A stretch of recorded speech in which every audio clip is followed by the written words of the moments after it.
Mic on. All right. Let's get this stream started.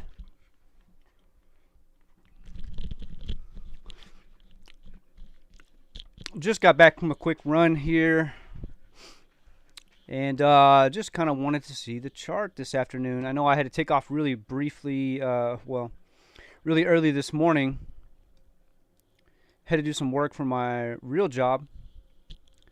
So, for those returning viewers, I work for a company that works with the PGA Tour, and I'll be setting up a golf tournament in Connecticut called the Travelers Championship. It is on the PGA Tour. It's the week after the U.S. Open. Always fuck up my hat here. Oh, and I cannot take this call right now. Just started the stream. More work stuff there. I will call them back in a few. So yeah, we're just trying to finalize some stuff around the 18th green. But anyhow, enough about that. I kind of want to get right into, and we got the chat working again. I want to get, let's bring this over. Let's see how far I have to bring that over so you guys can actually see it. Oh, man. Well, I guess we're going to go straight here without the chat for the time being here. All right, let's just take a look and dive right in. We had a good afternoon here. I kind of thought we were going to trade in this channel when we left off early this morning. We were here right in this 11 and a quarter range.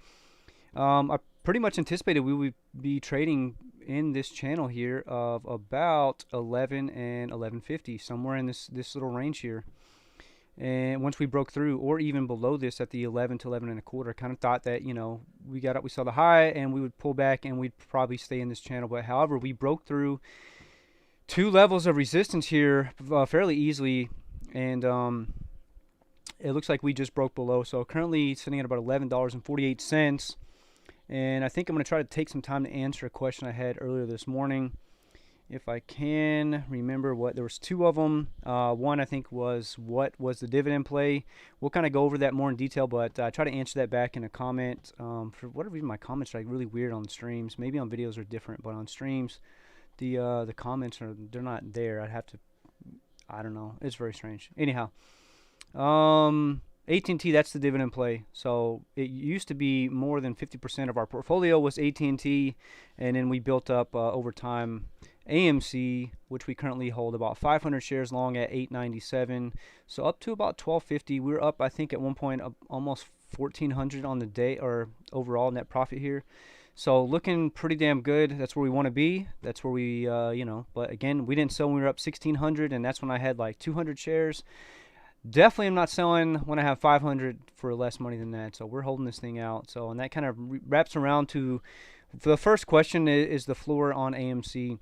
So I think that everybody has to kind of look at their own situation independently, right? For me, my situation is going to vary from yours and from everyone else's, and what I think is possible may differ from someone else's opinion and outlook on the position entirely. So I'll preface by saying I'm not a financial advisor. This is just to document my journey to becoming a successful trader. I'd say day trader. However, most of the trades we do are pretty much swing trades. And so far in 3 years, the only, let's say losses I've taken were on two option contracts. And I actually doubled down or quadrupled down on the options contract for today. And it looks like I did so at a good time. Probably should have done it last week when the option was a little bit lower. So we'll just dive right in. I'm talking about June 18th call. Strike price $40 on AMC. You can see we got up to about $48 here on this option contract. I had it, oh man, where does it show? I know it shows somewhere. It doesn't show in active trader how many positions I hold for some reason. It does show right here that my dollar cost average is $62 or 62 cents times 100 shares of $62, and I have 5 of those option contracts right now. I've got another 2 more down here in case we get down. Maybe I'll average down a little bit more. Probably should have averaged down last week. You see on Friday we were down to 30 bucks. I got in at $165 and bought one contract for the $40 strike, and then I did a Friday strike whenever it was back in March for like another 70. It was like maybe $90. I lost that one. I did it. It was 2, so it was 180. And then I did the following Friday, and it was 2. Back when we hit $14. So I think I had a $14 close. We closed like just under 14.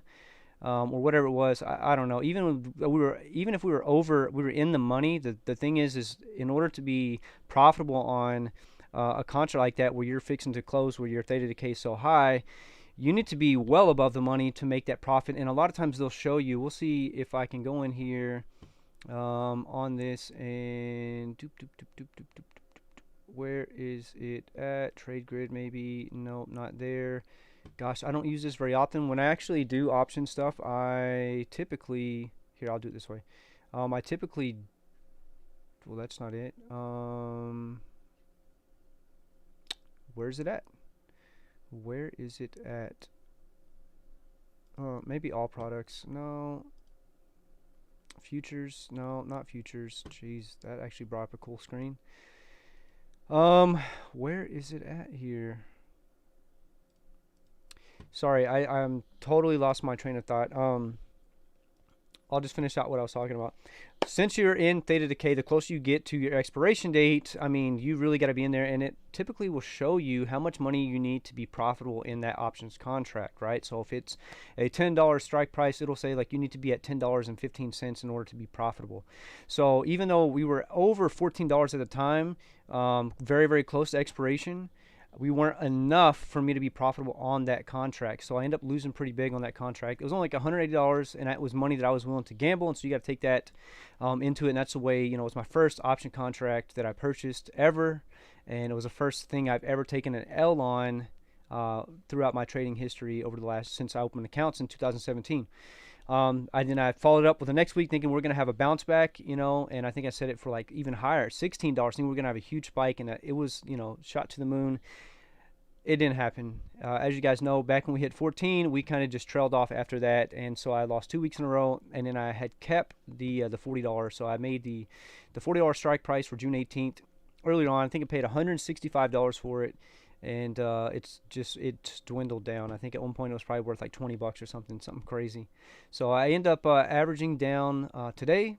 Got 2 for $37 and 2 for $36 or so. So my average price now I think is $61 per contract. So getting up there, So when this thing goes to the moon and it gets high, it could be worth a lot more money. So if we just take a look back on the 180 here, you can see at one point this particular options contract was worth $900. So this was when the stock price was probably around, I don't know, the $25 range. This was back in early February. So, we get a nice run up and we hit that $20 range. This thing will become very profitable. For me, I would profit about $4,000. It would be, if it got to $900 per contract at 5 contracts, it'd be $4,500 minus what I have into it.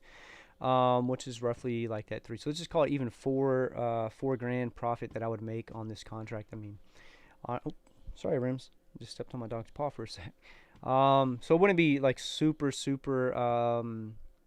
I mean, it's actually pretty damn profitable there when you're thinking about a $300 to $500 investment, making $4 grand profit is pretty good. It's a little bit different from taking AMC stock, and then I think I've probably got 4,500 into AMC stock, and then I'm just now at that 1,000, something. So the losses are there. You could lose your entire premium, but also the gains are exponential when you're talking about the extrinsic value and intrinsic value when it comes to options. So doing pretty good on the options. Actually averaged down quite a bit, picked up a few at 35. Now they're at 43, so looking pretty good there. Let's take a quick look in on the 180 on AMC and just see where we're at. How much time we got left before market close? About 20 minutes here before the market closes. So I drew this other little line here just to kind of come off of the 2 trend lines that we had drawn. So this was kind of our convergence point where we thought we were going to just kind of trade there, and we could have a pullback. And matter of fact, market wide, I anticipate, I don't know why it does that. I'll click on it. I'll type SPY, which is Spiders, the S&P 500 ETF. It's one of the most popular ones. Here you're going to see here, this is all-time high right now, 418.25, and that happened today. So currently today, actually that happened yesterday on Friday. So we're really trading in that range, the 417, 418 range. So the market is doing very, very good overall. Oddly enough, on the 1 day here, we are, we hit oversold territory according to the RSI. So you're starting to see a reversal. We may see something. We may see a big swing where the market totally comes up and then we see a pullback. So I was going to anticipate that we might see a pullback market wide during this week, but I mean, we had just had a pullback not too long ago. What is that? April 19th. So yeah, about a week ago.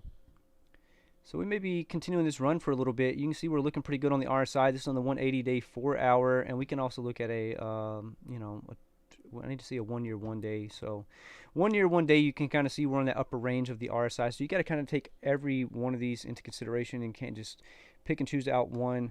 Let's make sure there's no chats because what happens is I don't see them and I start ignoring them. Greetings from Germany. Appreciate it, Moritz Bohim. Sorry if I pronounced that wrong. Bohm. I'll just call it Vom or Vom with a V. I imagine the B is like a V. Vom. Moritz, appreciate it. I always wanted to go to Germany. The only time I have been to Germany, I've been twice.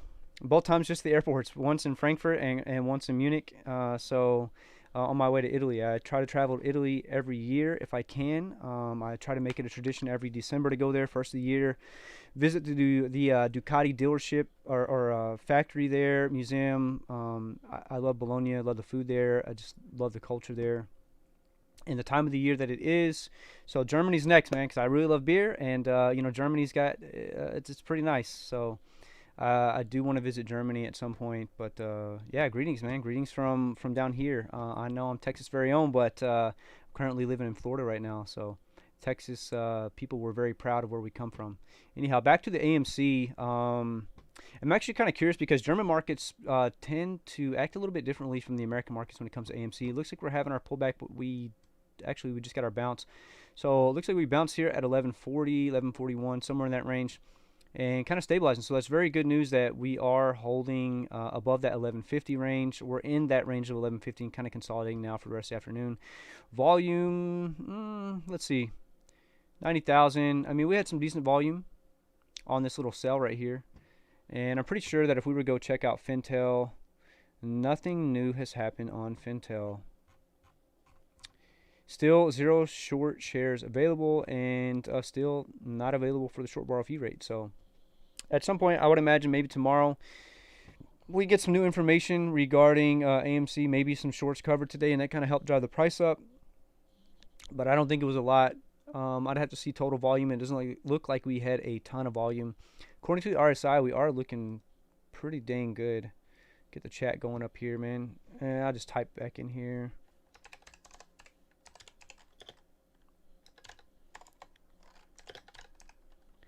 There we go. Let's just get that typed.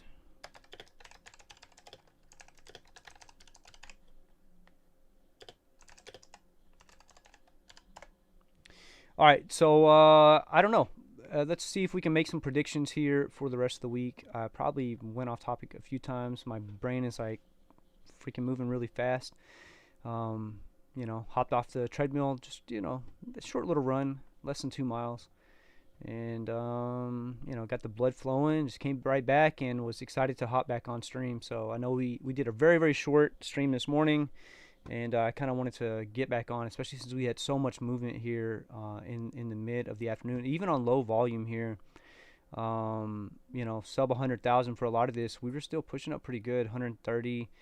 Even on low volume, we see some that push around the 500, 343. So volume wasn't too bad when we got up here, but even on a low volume day, I would imagine we look overall volume's not that high. I think we're doing pretty damn good. We're holding up this level of support here nicely, and we will probably continue on. I think maybe we'll see some movement in the after hours a little bit, and potentially in the pre-market, we might see another big move early in the pre-market, just like what we saw this morning. I mean, to open up the day here, we jumped up quite a bit from where we finished up off. I mean, just to start out, I mean, it's almost 4.8% just in the first, 25 minutes of the pre-market here. So I would imagine that we potentially have a big move again tomorrow. And honestly, I think it really depends on how many shorts covered today. I don't know if any covered today, but I'm expecting that potentially some of them might have covered. I don't know. This goes back to what we were looking at last week and our prediction. So going back to last week, we started talking about the quadruple witching day and the one that happened in December. And I'll zoom in a little bit closer here, so it's hard to see, but this red line here, all the way to this vertical red line here, that's December 18th. This was the last quadruple witching day that we had before the most recent one, right? So this is, I guess we can say, 2 quadruple witching days ago. And you see nothing really happen. It actually tapered down to its low over the 180. And then about 24 days is when we really start to see this spike in volume and in price here. This is 24 days. If you count the trading days, you get a little push on the 22nd day, and then on the 24th day is when we see that big spike. So last Thursday from March 19th, which was our most recent quadruple witching day, was the day. Last Thursday.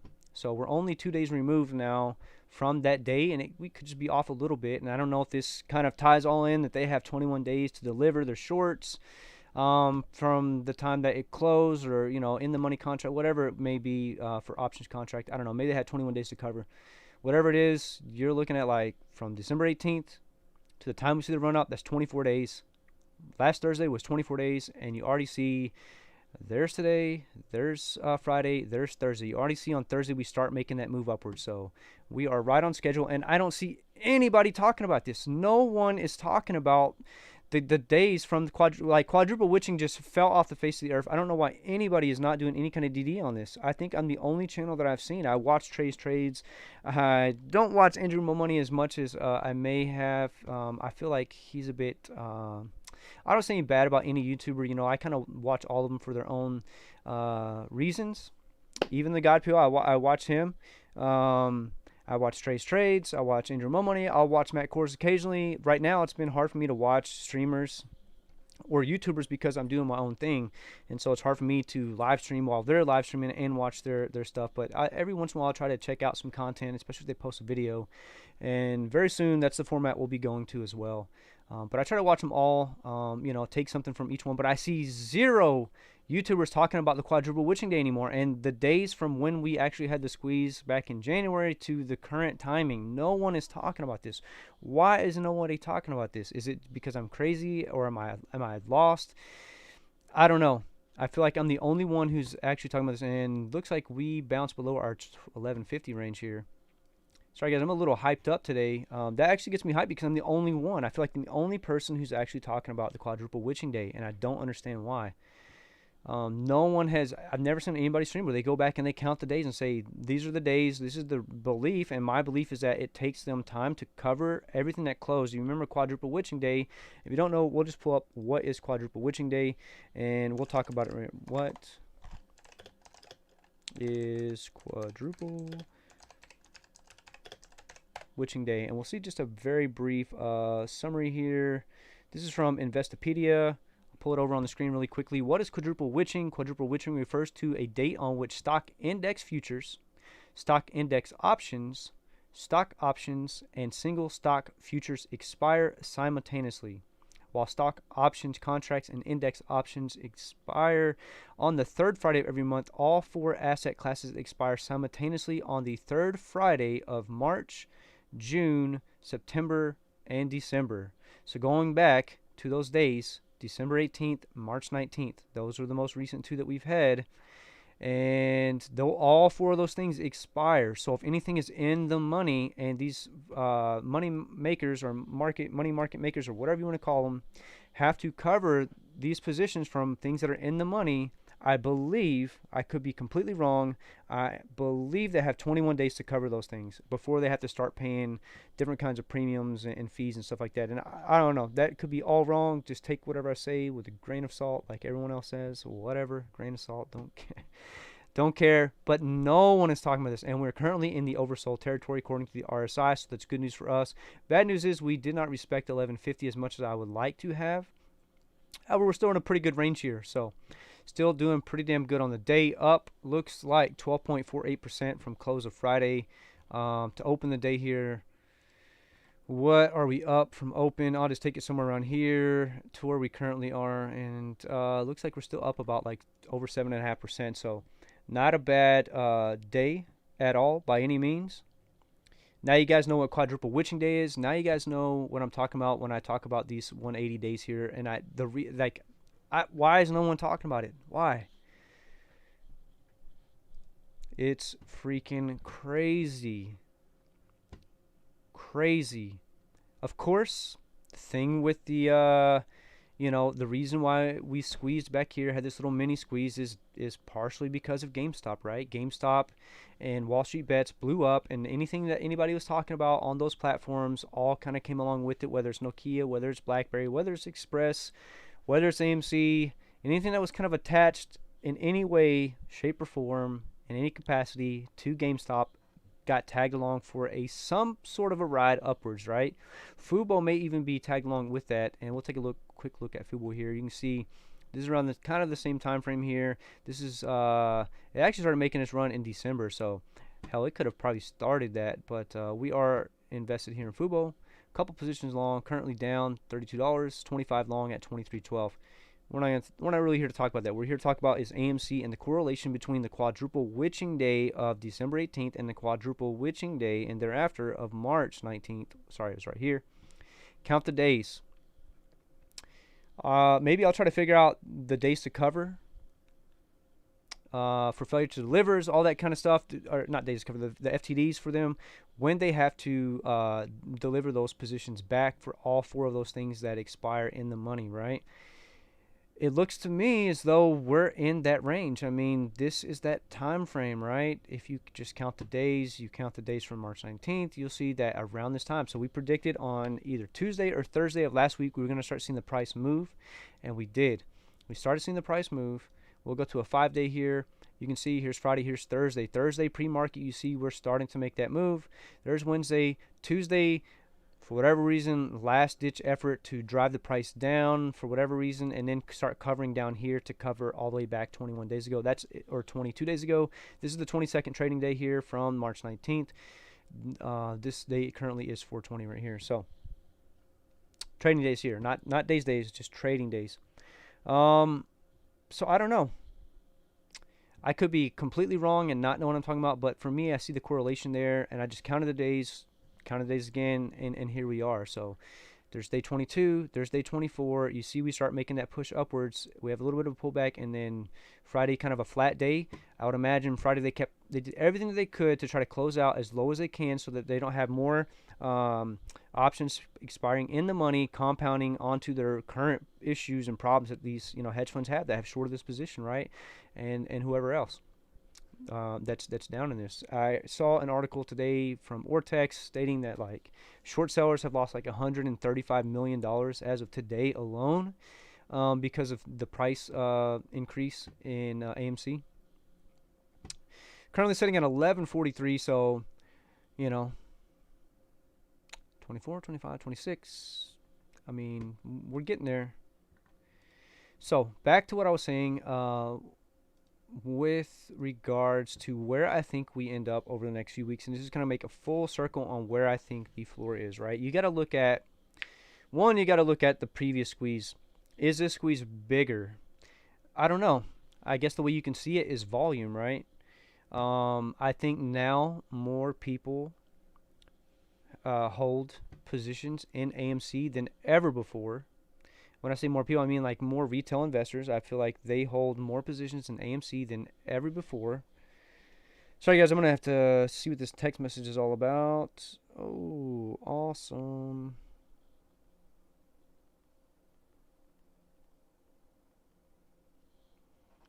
Got my housing secured for Connecticut. Same apartment I normally get, so it's not the greatest. It's actually kind of crappy, but I kind of like it now. It's better than a hotel. Back to what I was saying here. We're kind of all over the place here. Prediction wise in Florida. So you have to kind of go back, right? We were talking about volume and retail investors that are invested into AMC, and I think there's more now than there was before back in the long run, or in the first squeeze, right? So back here, I mean, you can look at volume here. This is volume by day. So what we'd like to do, we see here, you can see the increase in volume here, and then you see the increase in volume really step up. That's 268 million. That's 443 million, and you can see all the way over here where we currently stand, we're at 75 million. There's Friday, there's Thursday, we start making a move. We're at 49 million. So we are still very, very, very far off in volume. And you see at the peak here, we had 1.2 billion in volume. So a lot of money changing hands there on AMC back during the original squeeze, right? So the first thing is I'm going back all the way back here, 162 million back here, and then before the squeeze, working at 49 in volume, 45 in volume, 41 in volume. So, you know, we're doing a little bit better than we have in this little slow peak right here, but our volume needs to really step up if we're going to see a massive, massive squeeze like that. And it could be a slower squeeze. This one could take a lot longer. It could just, you know, slow and steady. I know if you guys watch Roensch Capital, Roensch, I believe that's how you spell it, Roensch Capital. He talks about the steady growth is better for a longer squeeze rather than a short, violent squeeze where it's quick money in, quick money out. A lot of people get burned, left holding the bag. A longer squeeze allows for more people to make money, and that's what he is showing, that, you know, we're kind of on that trend line to doing. So that would be this trend line here that I've set, that I kind of anticipate that we fall along. So I'm truthfully expecting a potential pullback this week, whether it's tomorrow or Wednesday. I'm expecting a little bit of a pullback on AMC to kind of retest this trend line that it's bounced off of quite a few times. So when we're getting back to the question from this morning, I don't even want to say the guy's name or person's name. I can't remember exactly what. I have an idea of the name, and I apologize. I couldn't get to the question earlier. Where the question was is pretty much, where's my floor, right? Where do I see AMC squeezing to? You got a few different options here on AMC, and again, this is everybody has to figure out their own situation, right? What makes sense for them, and I look at it in terms of percentages, not in terms of dollar amount value. Like, I can look at it and be like, oh, I'm up $1,000, but to me, you know, for what the potential I think that this stock has, I don't think $1,000 is a lot of money. That's for me, based on the position I have, right? So if you got a larger position size than what I have, of course the dollar amount's going to be different. So I look at percentages, right? Ideally, before I ever think about selling, I would love to see 100%, right? 100% return on profit is amazing, amazing, amazing, right? No matter how much you got, 100% is phenomenal. A couple 100%, that's even better. So what I'm doing here, I have my bare minimum and my bull maximum cases here. It's kind of the terms that I like to use. I got a bare minimum, BEAR minimum, and I've got a bull maximum, right? And it's pretty much, this is going off of a 1 week, 3-year chart here. Just going back 3 years. This is kind of recent. You could take out 2020 if you'd like and kind of keep it here. And that's what we're going to do. We're going to exclude the year of 2020 from this analysis period.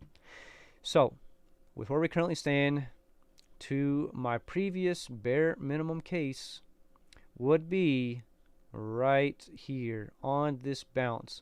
Now this is the bare minimum. Of course we can get a little bit higher. You can see we're trading a little bit higher up in here, even coming up this far. You could say, and there's market close at 1150. Good job, guys. 1150, that's nice. You could say that we are going to potentially close, you know, somewhere in this range, right? But this is the first step we would need to get over before I start thinking about my bare minimum price targets. You know, where I would take profit on the bare minimum, right? Potentially I see for this stock, and that dollar cost average is $12.29, right? That's the support level we had found back here. These are on weekly candles, somewhere in that range before the you know, 2020 year happened. And you can see we actually started trading downwards from that previously, which is not a good sign for the stock. However, the movement and the reinvigoration of the moviegoers into AMC and the stock and the diamond-handed apes and everything that Wall Street Bets and the GameStop squeeze has brought into this, I think that we're looking at a lot better. So bare minimum case, I'm looking at potential of about $12.30 here, right? That's bare minimum. For those of you who want the safest play to kind of get in, get out, I mean, that's for you to decide, not for me, not to tell anybody where they should get in and get out. But for me, my personal, if this is the way I was going to look at trading, I would say that this 12 $20.30 range. And remember, this is taking 2020 out, and this is taking the squeeze out, right? Don't even think about the squeeze. Just look at this as a stock analysis without any kind of squeeze potential, right? Bare minimum case, $12.30. Anywhere it gets above that, it's starting to get risky for my bare minimum case. However, I also provide a bull maximum case. Bull maximum, I think, is around this range, $20.70. We've hit that before. You see, it was a level of resistance for us when we actually had the squeeze, so we know that this is a very strong level here at $20.70, both within this squeeze, even though we're not talking about the squeeze, and here. But just to show that there is a very solid level of support here at $20. This range, when you get in very close to that $19, $20 range, I think we're going to start seeing some people start to sell down because they see that there's a level of resistance here. And when we talk about this, I explained this to my girlfriend a couple times that the deal with AMC and where it can go is all determined upon the financial institutions that hold AMC.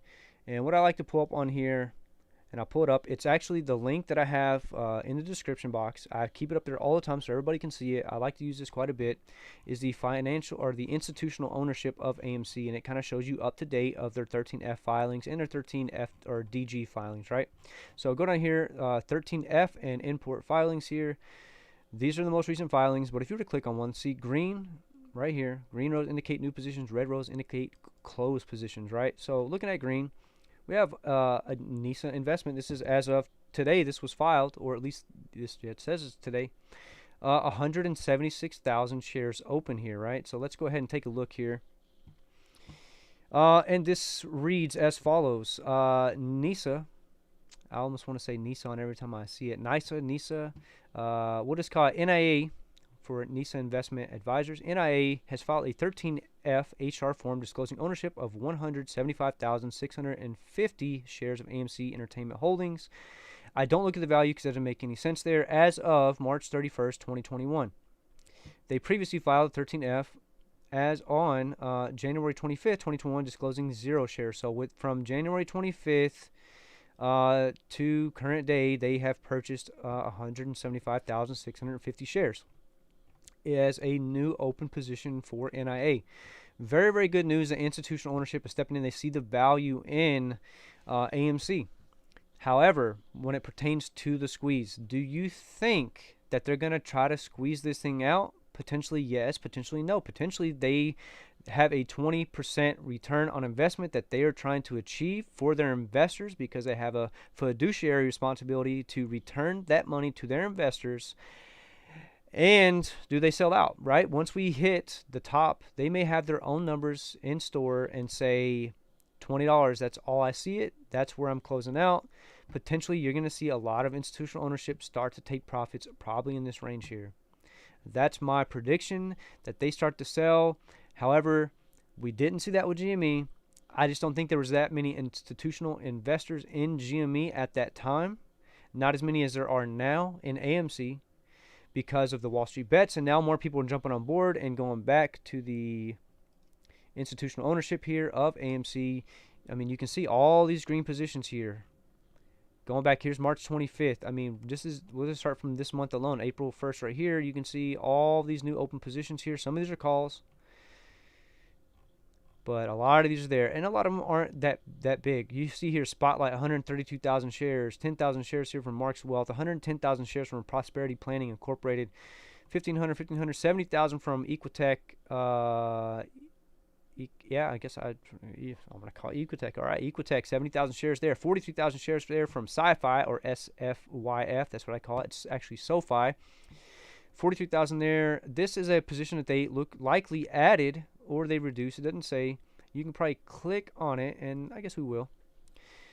Just to read this, Schwab U.S. Broad Market ETF, they reported 85.02% increase in ownership. So these people are increasing their stake in AMC here, right?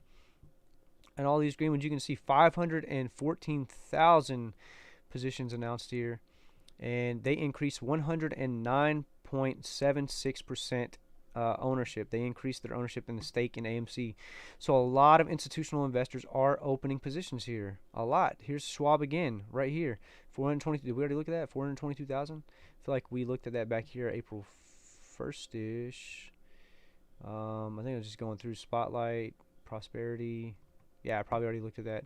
Yep, definitely already looked at that. But that's a huge stake in the company here. And you see today another filing from NIA of 175,000 new open positions within the last quarter, right? So these are from the quarter. They have like 40 or 45 days. Can't remember the actual date or the amount of days they have to actually disclose these 13F filings.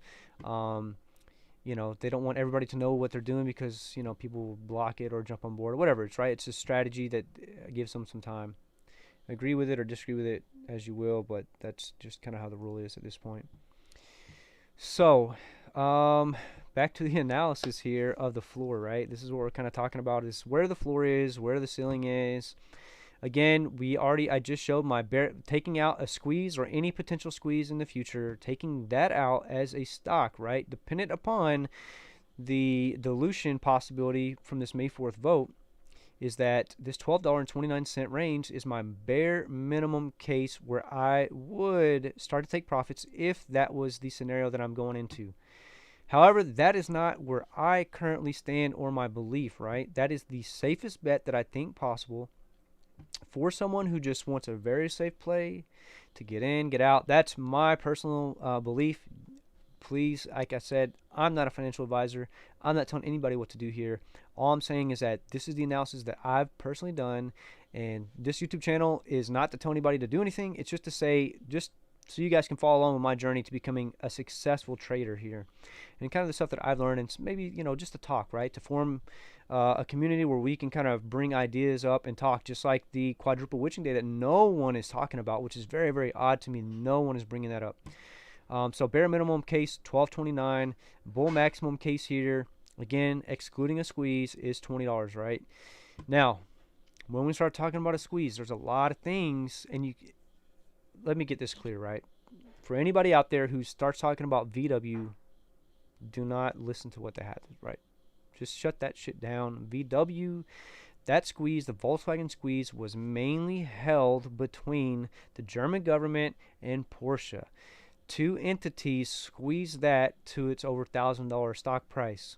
This is not held by two entities. This is held by like 80-something% of retail investors, institutional ownership, and I mean, it's kind of dispersed. You got a 450 million share outstanding, supposedly.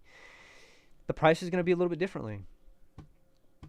You can't compare it to GameStop. This isn't GameStop, right? GameStop's shares outstanding are like 70 million. In my personal belief is that this is going to be less than GameStop, probably half or 1/3 of the squeeze that we saw at GameStop, right? So if GameStop rose up to $400 something, I think that we're potentially seeing between a quarter and 1/3 of that price. However, that's just my personal opinion. I'm going to keep holding this thing until it starts to fall back down, right? We're going to have days where we have pullbacks, but I'm going to let it rise up, and then when I start to see it pull back, everything at this point is profit for me, so I'm going to take it. I'm going to ride this thing as long as it's going to go. So it's kind of hard to say, like, oh, where do you see it? I know everybody wants to have these big ideas of grandeur or thoughts of grandeur where they think, like, oh, man, what am I going to do with all this money?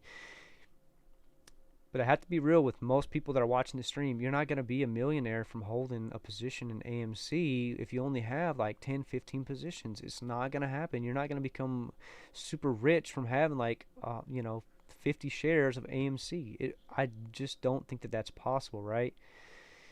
You can make a shit ton of money with options contracts, but you can also lose everything you put into them.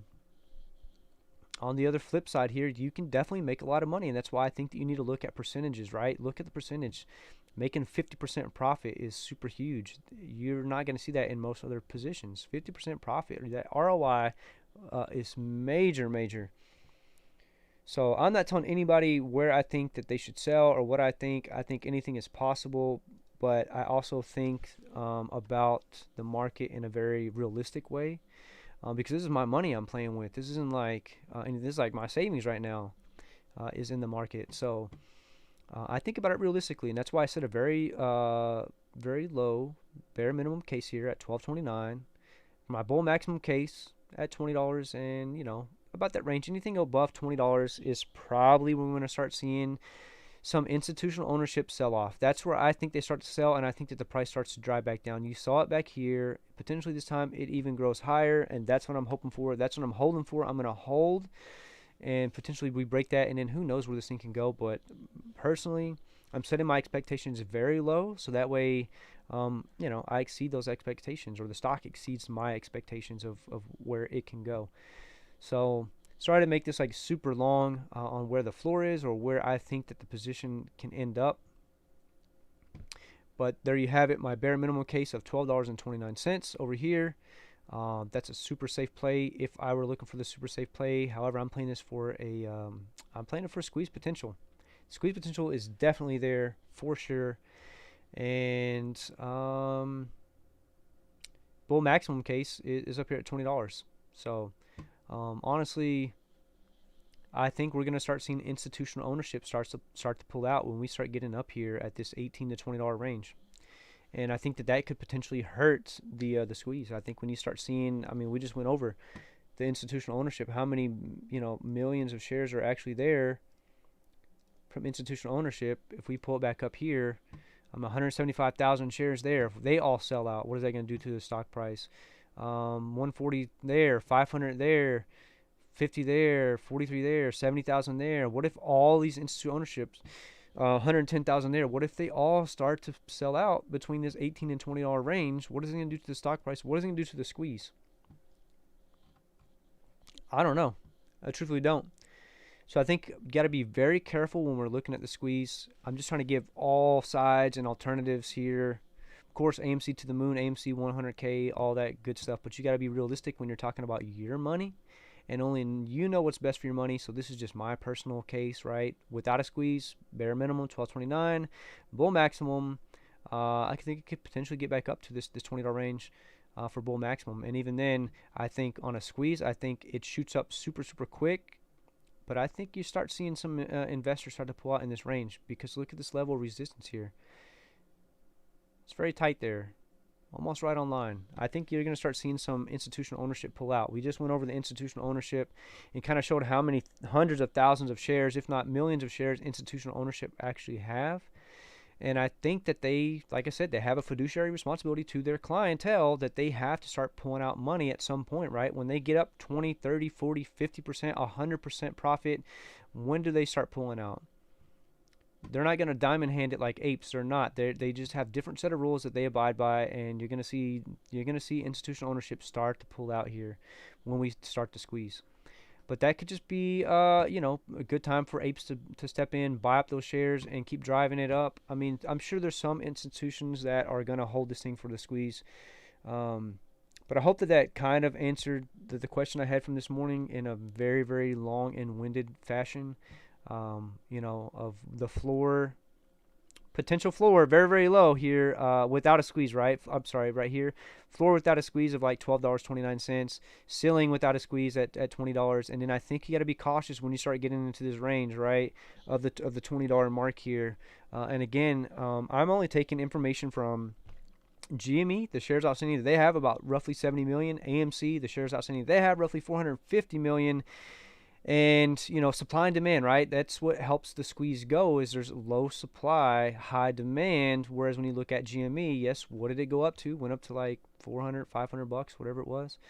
Matter of fact, I'll just pull it up only on GME here. Where are we at? We're at there, 483. This was the week closeout. So even if you say that, I mean, you're talking about 70 million shares reached a high of 483, whereas 450 million shares, there's a lot more shares there, right? And at this time frame, I don't think there's as many institutional ownership as there is now, or as much institutional ownership as there is now in AMC. I mean, you can see that institutional ownership is growing rapidly here. Every couple of days we see big numbers pumping in, and of course, yeah, it's end of Q1, so you're gonna start seeing those numbers come in. I just think that we are probably 1/4 to 1/3 of what GME's squeeze is.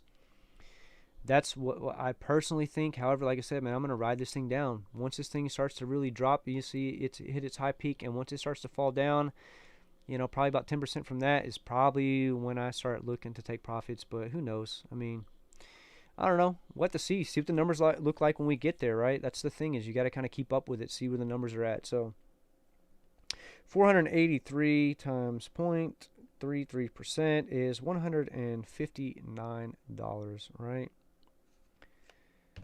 So that's 33% of 483. So that's kind of where I think potential is, right? 483, 125, 25% is $120, right? So if you guys are looking at my range, I don't even think I can even go up this high. I mean, I have to like really expand my view out. Here, I'll set an alert here. At or above, call it $120. Set another alert here. What I say it was 483 times 0.33, 159. Is that what it? 483 times 0.33, 159. And at or above, we'll call it, let's just call it even 60. So those are the two limits. I know it's not going to be on here, of course. I can always come back over to Market Watch and look at my alerts. And we can see my 2 AMC alert here, above 160 and above 120. So that range, I think, is probably where we end up on a squeeze, between 120 and 160. That's just kind of a number I'm throwing out based on absolutely nothing other than me thinking what I think currently with shares outstanding, share size, supply, demand, all that kind of stuff. But so super long-winded answer to this morning's question. And then I think the other question he had was, what was the dividend play? AT&T. AT&T's dividend play here. Here's on a what I got, 3-year, 1-week chart. I've also got a a case here for AT&T as well. You can see here, this is 2020 year. We all know what happened here. Big, massive sell-off here. We were on the rise in AT&T here. Hit a high over the 3 years of 39.70. So I've got like a nice little case here. Even, this is back when I set this line, but here we go from here. I think, about 28% there, 27.5% is potentially our bull maximum case here that we get back up. I mean, I have to go out to like a 5-year or something. Let's see. Let's go to like 5 years and see what that looks like. Yeah. I mean, potentially, 43.89. This is all the way back in 2016. We were kind of trading in this range here. So, I don't know. Maybe bare minimum case here on AT&T, somewhere about there. As you can see, we found a level of support here, support there, support through in here, support here, here, and resistance there. So, pretty good level there. So from currently where we are, bare minimum case, I think we get back up to 17. That's 17.5 or 17.25, and about 28% here for our bull maximum case. I think we were trading in this range here. We were just getting back to this, so that's bare minimum bull maximum cases there as well for AT&T. And we were talking about the dividend play here with AT&T, right? So that's a super long-term swing play. That could take a month or months, or it could take a year. It could take 2 years to get back to that. But potentially, once I reach that range between that bare minimum case and bull maximum, is when I'll start formulating an exit strategy on this position. Until then, we're playing this for its dividend yield, right? Dividend yield currently says 6.87.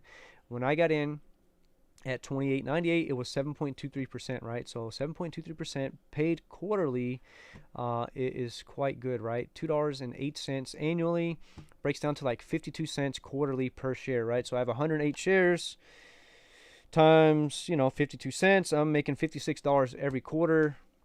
It was 56.16 for the 4 quarters. Just from holding this position, I'm making $224.64. So just from holding it, right? Not and then depending on what the stock price can do. So I think it's very good to diversify in your portfolio. I'm not saying yeet everything into AMC or YOLO your whole account at AMC or GME or whatever. You guys got to do you. Me, I try to a lot of these other trades that I have, if you look at positions, they're super small here. That's 2 shares here. Fubo is 25 shares. Rocket 2 shares, Sens 87 shares, UPC 13 shares, AT&T is where it gets large, right? 108 shares at 28.98, and then AMC 500 at 8.97. So now AMC is the largest position in our portfolio here. We kind of we practice with day trades and swing trades, and the practicing, I'd rather do it with actual money, right? That's real emotion behind that money. I hate to lose even a dime. So for me, it doesn't matter if I got one position or 150 or 500 positions, right? I don't want to lose anything. So yeah, we get left holding the bag, and we had some issues with UPC and stuff like that. If you guys watch the stream, you kind of know what happened there. That one was good, right? So we have our strategy, right? You got the strategy. The strategy is know your entry point, know your exit point, don't get greedy, know your PDT rule and where you stand in the PDT rule, and follow the freaking strategy. You gotta follow your strategy. I got greedy on UPC. I wanted more than the 5%, which is my normal day trade strategy. I want 5% if I'm going to day trade something. And I do that by looking at volume and looking at earnings and looking at news and catalysts that can drive the thing. And then kind of seeing its past, right? Going and looking at the past and seeing where, if it is running, where is the potential stopping point, right? Where is its potential resistance level? And is there a 5% range in there, right? So if we were looking here at AMC and we're saying, oh, we're running right now, is there potential here for me to make 5%? And there is not, right? It's 3.85%. I potentially would try to stay away from this. Anything above 2.5% for me is good, but I try to aim for that 5%. So it might be something that I might stay away from. If I'm looking at this and say this is like on a long-term scale here, just like it is over the year, it's down, it's kind of gone up. I'm thinking we're going to trend upwards. That's what I'll look for. Anyhow, know your strategy, right? Strategy for me, know your entry point, know your exit point. Know your PDT rule, right? How many trades do you have in the last 5 days? And it'll show you under account info if you're on the platform. Mine is all blocked out now so that nobody can see, because I think I'm not even going to get into that.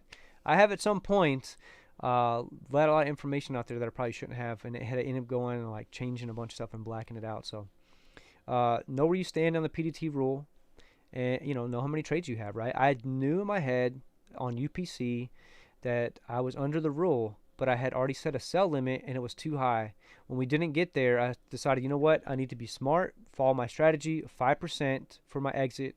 I went back to change it, and I guess I had set a new one, and it had reached it very, very rapidly within a minute. And my old order was still up, and it had popped up saying that if I placed this order, I was going to get margin called. I needed 25 grand in my account, blah, blah, blah. So it kind of scared me, and I didn't want them to liquidate my AMC shares at the time.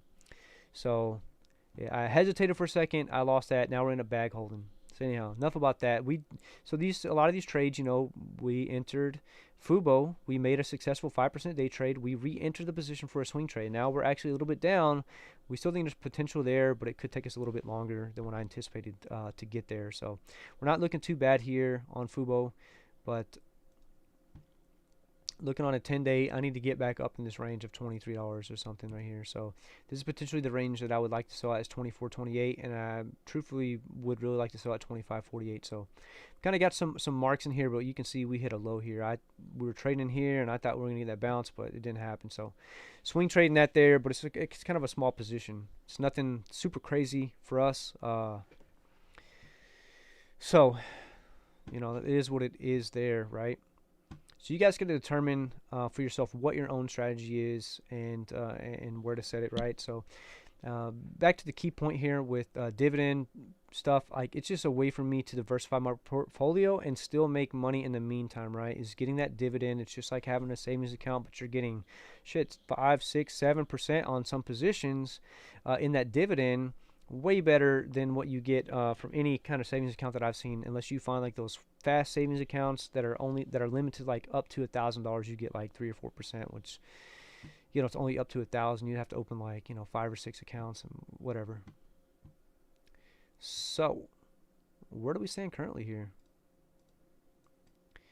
Looks like we're kind of trading down here in this $11.37 range. The bid and the ask, about bids 11.36, ask at about 11.37.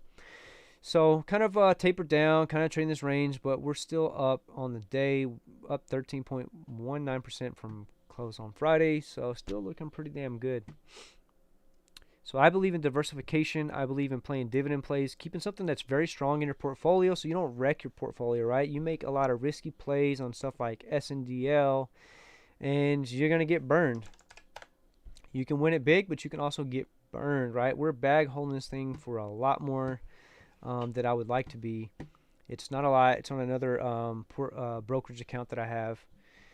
But you start chasing the stuff, right? You start chasing it, and then you get left holding the bag. And so, anyhow, on my day trade stuff, I try to limit, the exposure, so to say, to my account, to my portfolio, because I am still learning. It takes years and years of experience to become a very successful day trader, and that's what this channel is all about. Is just to document my journey, where I am. I can look back in a year at some of these live streams and say, man, I had a bad trade there. I was making a couple bad trades a month or a couple good ones, but personally, on stocks, I have sold for a loss 0 times on any position over the last few years. I've never taken a loss, right?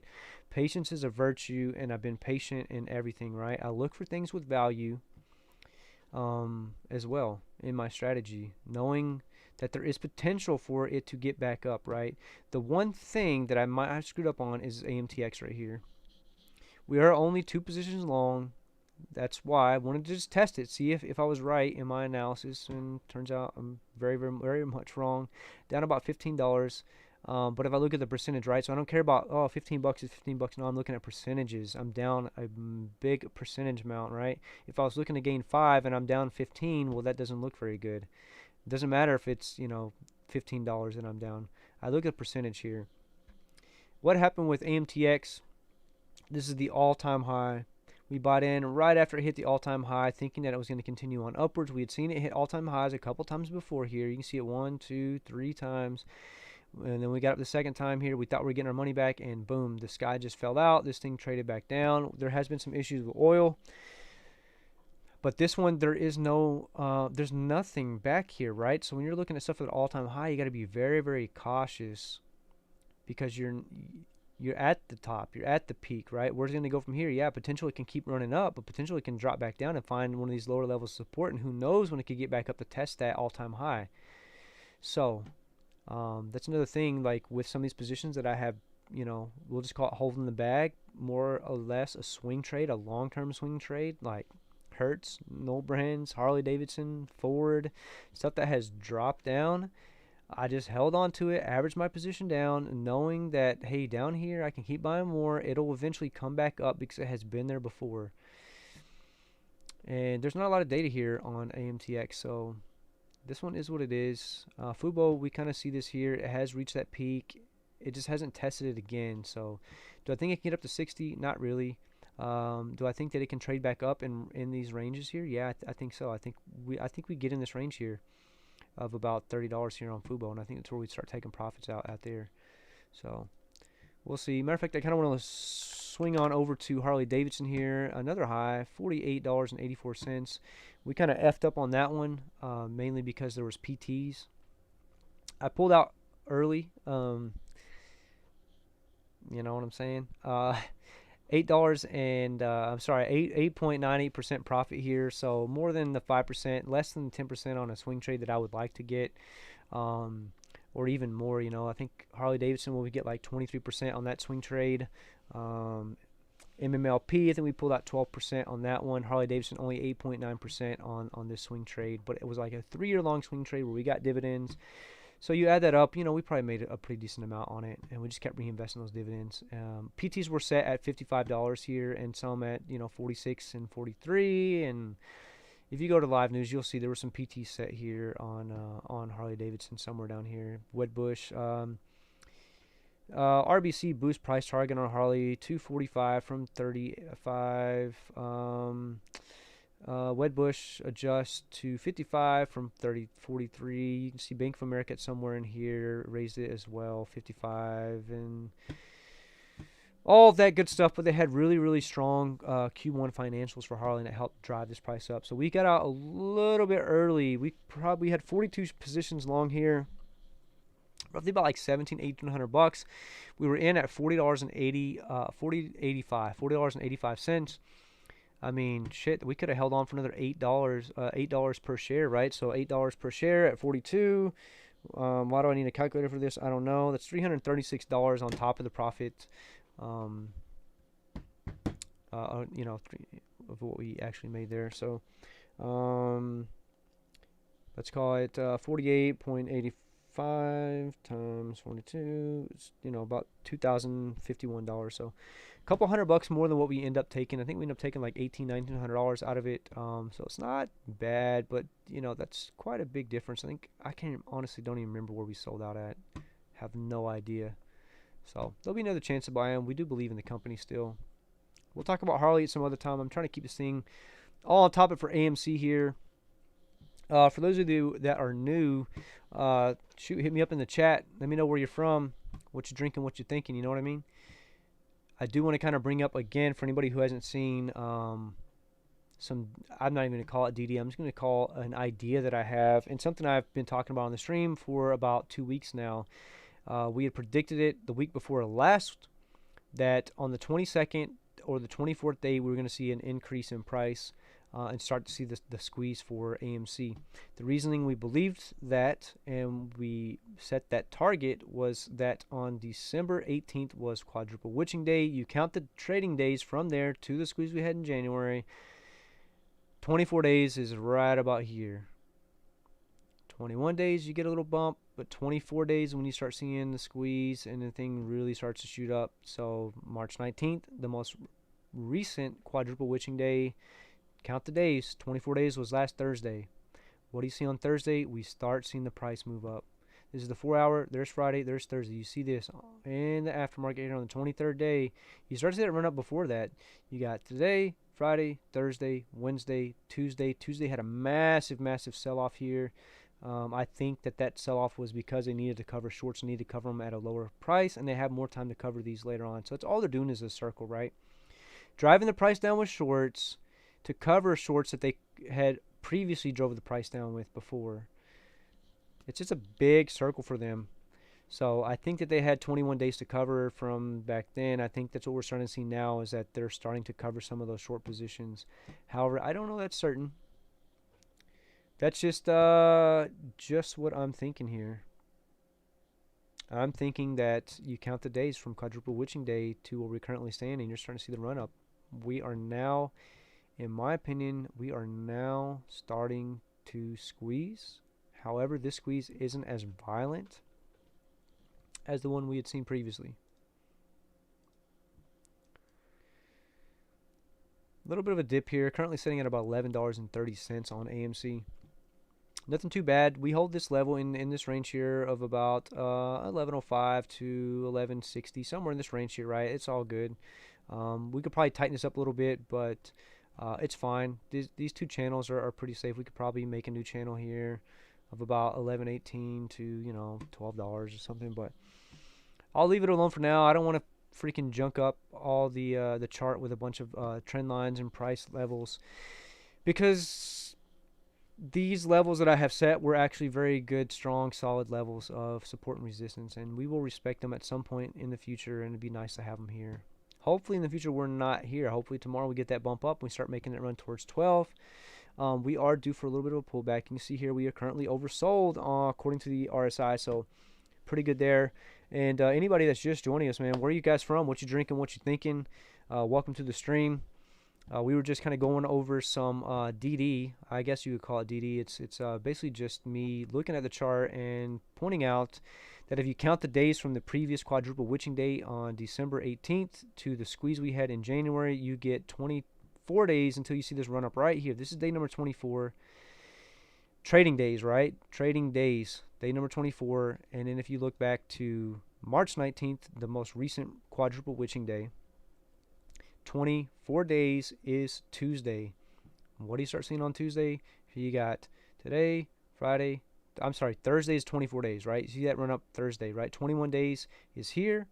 22 days, 23, 24, right? So 22 and 24 were the two big days. I predicted the week before last that Tuesday we were going to start seeing the price move. We saw a huge hit down. We did bounce off our trend line though, so that's good news that we did respect that. We kind of rode that trend line and we got a nice massive bounce, right? So 22 and 24, I don't know why no one else on YouTube is talking about this. There's got to be a correlation there between December 18th and March 19th and the quadruple witching days and how many days it took to actually squeeze. Although we do know that this squoze violently because of GME and Wall Street bets and all that big hype surrounding it, but this is a longer, more sustainable squeeze. I think it's not going to be a huge pump and dump kind of scenario like we saw here where it runs up in 1 day and then it's back down in 2 days, right? I don't think that we're going to see. I think we're going to see a more sustainable long-term squeeze out of AMC. And I'm taking information from Roench Capital, R-O-E-N-C or S-C-H, R-O-E-N-S-C-H, sorry, R-O-E-N-S-C-H Capital. Go check his videos out. He does like short, like 5-10 minute videos, recaps on the market. He's probably got a video coming out right now. He's got very good stuff. I highly recommend that you guys go check it out. He pulls up the Ortex data, and I've learned a lot from watching his channel. No thrills, no BS, just straight, stock talk, and I like it. It's good. Doesn't give you all that other BS, right? So you watch some of these other YouTubers right now, and you get a bunch of BS here. So, where do I see this thing playing out at, right? So I did pull this little line here. I kind of could keep this, or I could angle it a little bit. Let's get rid of it for now, and let's draw a new one.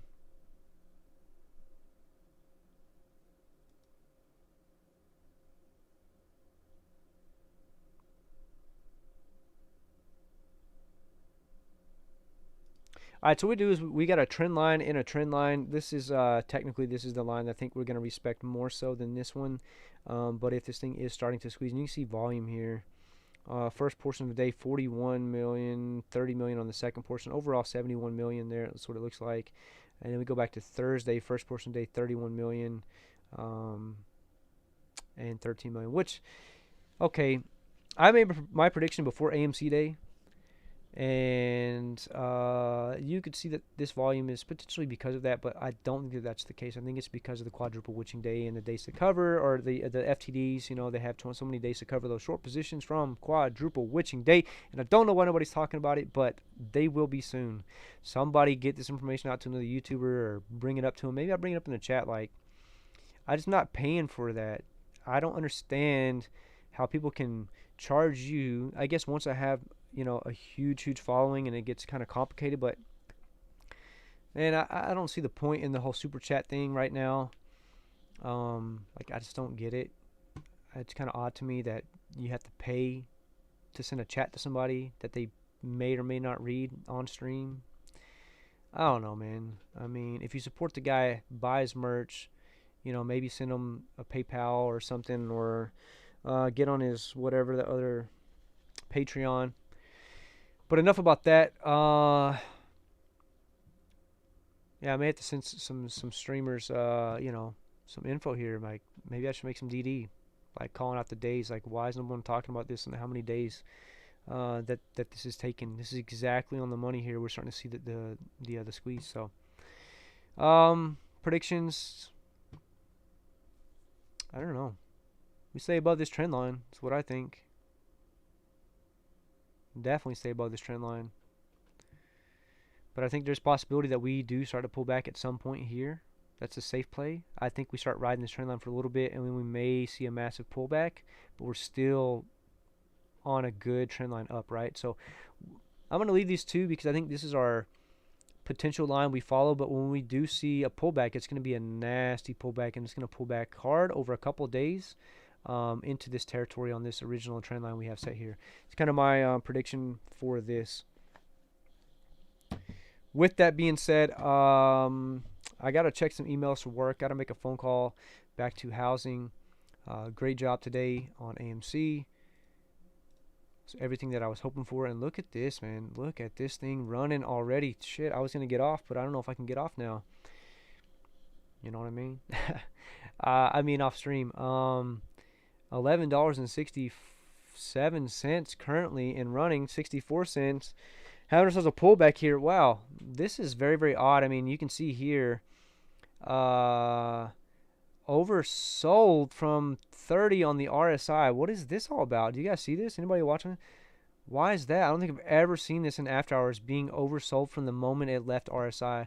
What's the active trader looking like? Got some buys here at 1160. No sells, no sell walls. This should be the time we should be pumping this thing up. It's freaking after hours when there's no sell walls.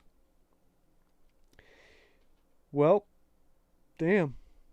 I mean, it's looking pretty good. I don't understand why we're so massively oversold here. I guess we had a huge amount of buyers step in.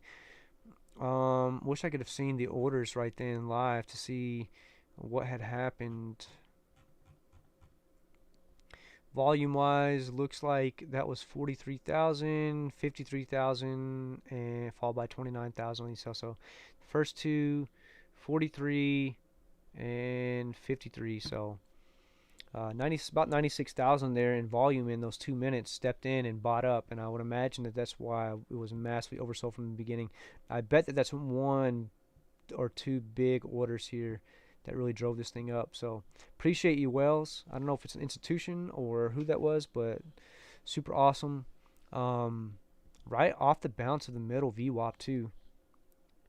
I mean, we never even touched the middle VWAP here.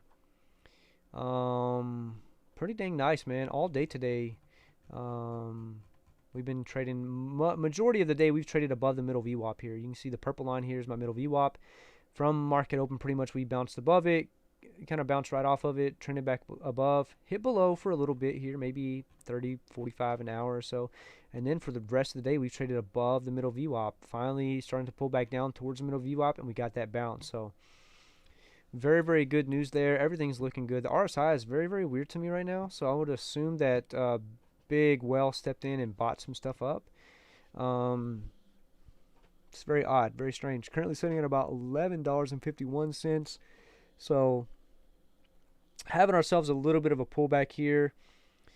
Andrew, what's up, man? Andrew Reese. I'm new to stocks. Just got into them a few weeks ago. Got into AMC at 10.85. Awesome, man. Congratulations. So not a bad price point. I mean, you're green right now. You're almost up $1 per share. So that's pretty dang good. That, it's not too bad. Nice little increase there. It doesn't matter your size of your account, of your portfolio.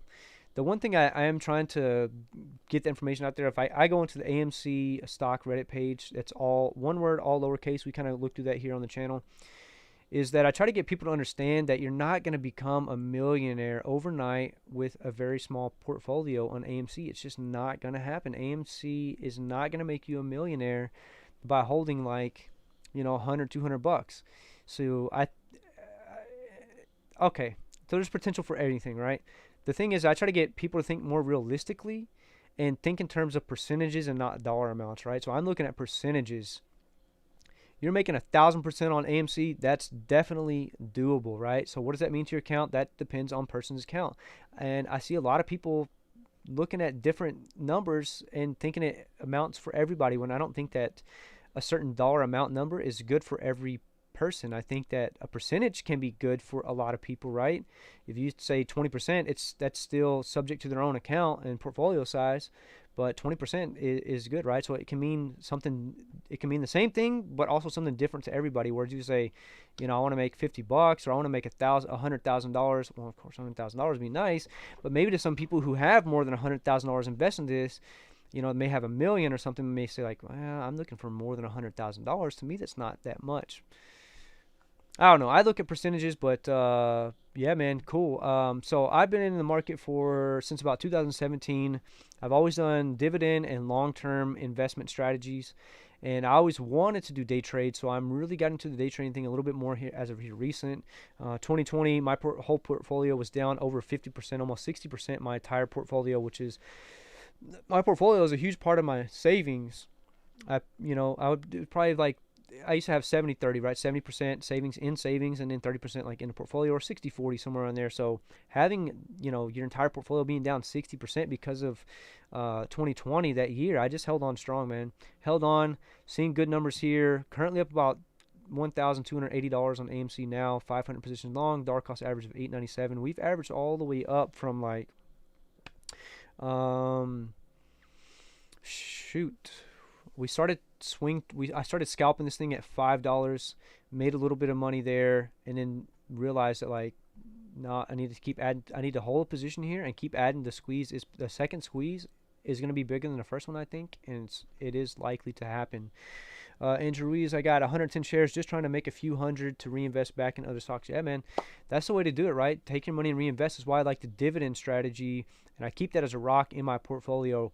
Right now, we talked about this earlier on in the stream. In case you missed it, I'll just kind of briefly go over it. AT&T is a very, very good dividend play, and I'll run through the numbers here on the swing for it. We're going to take a look at the 3-year chart here, and we're going to take a look at what I call a bear minimum and a bull maximum chart analysis here, or a bear minimum play and a bull maximum play. So for my bear minimum here is I take currently where the position is at. We actually had a very good week last week that was big green.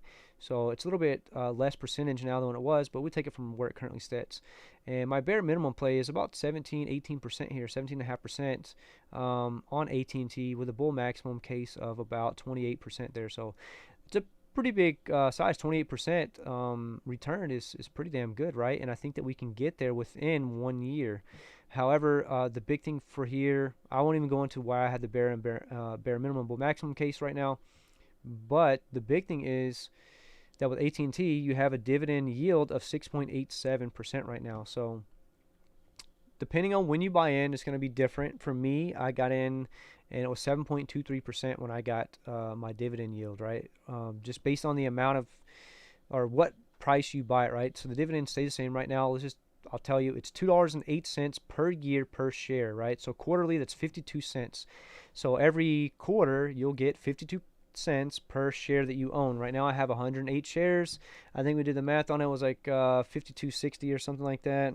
108 times what I say, 50.52, 56.16, right? So $56.16 I'll make every quarter, for the 4 quarters. So 56.16 times 4, $224.64 just for holding this position for a full year.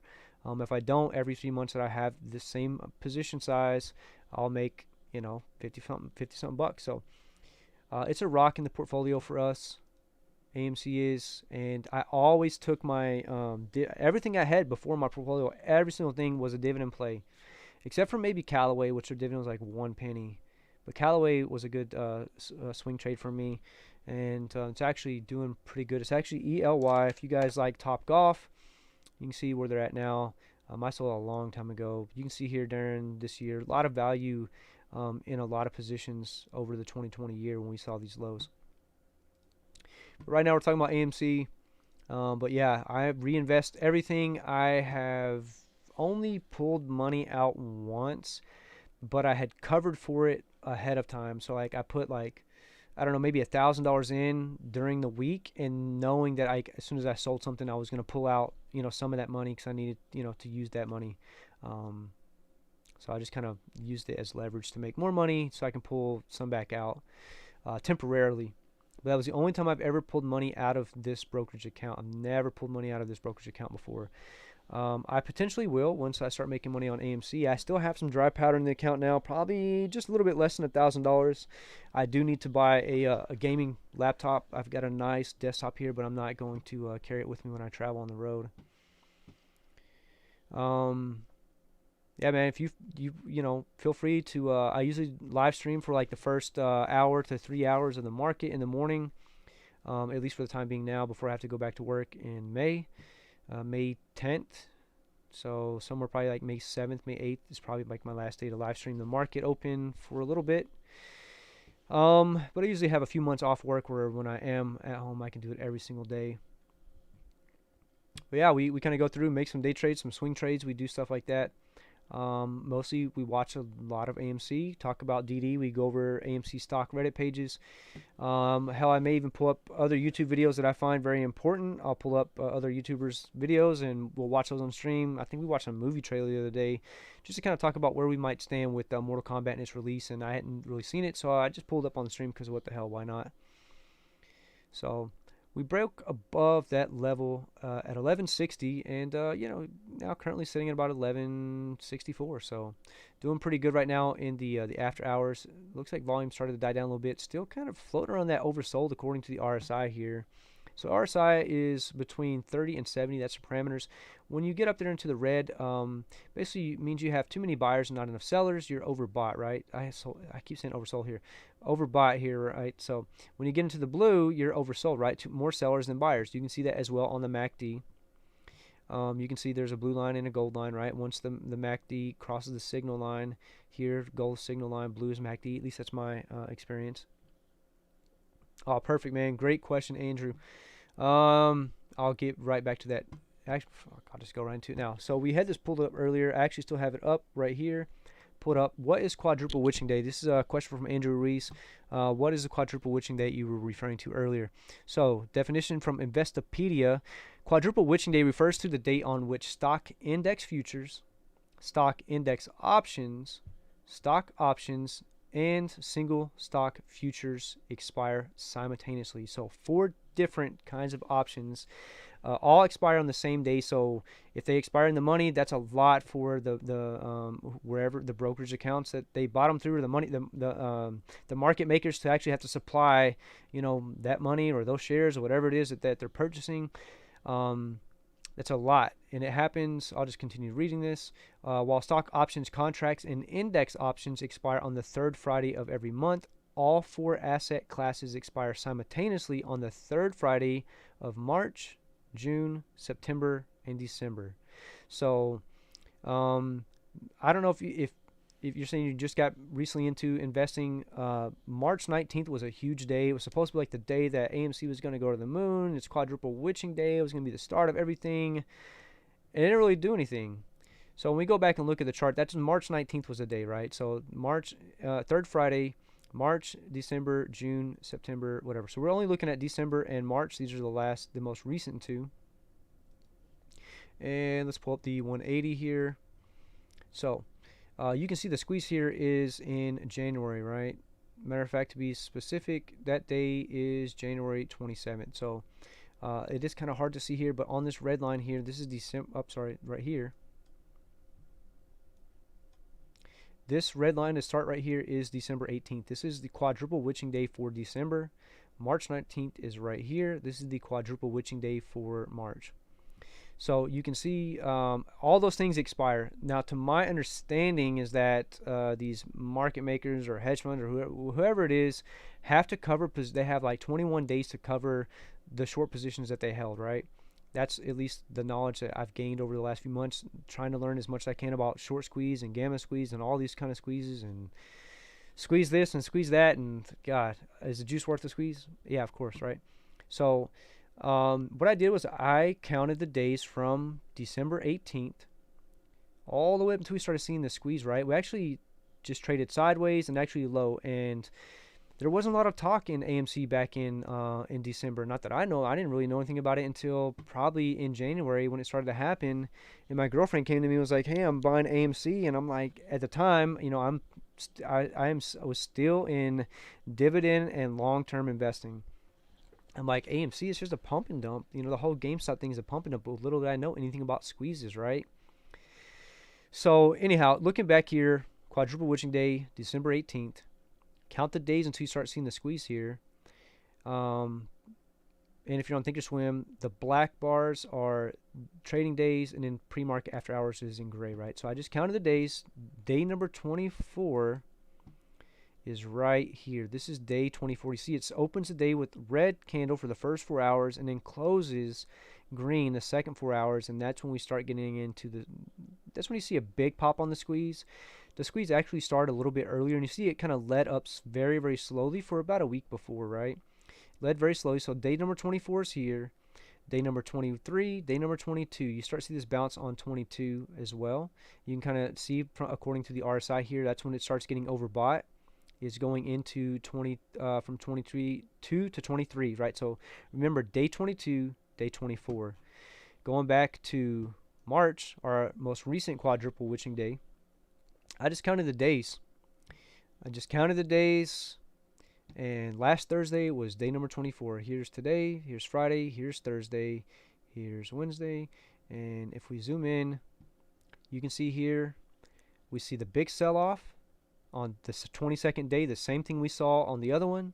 We didn't see as much of a rise because it was a massive sell-off. And my opinion is that they shorted the hell out of this thing so that they could cover short positions at a lower price.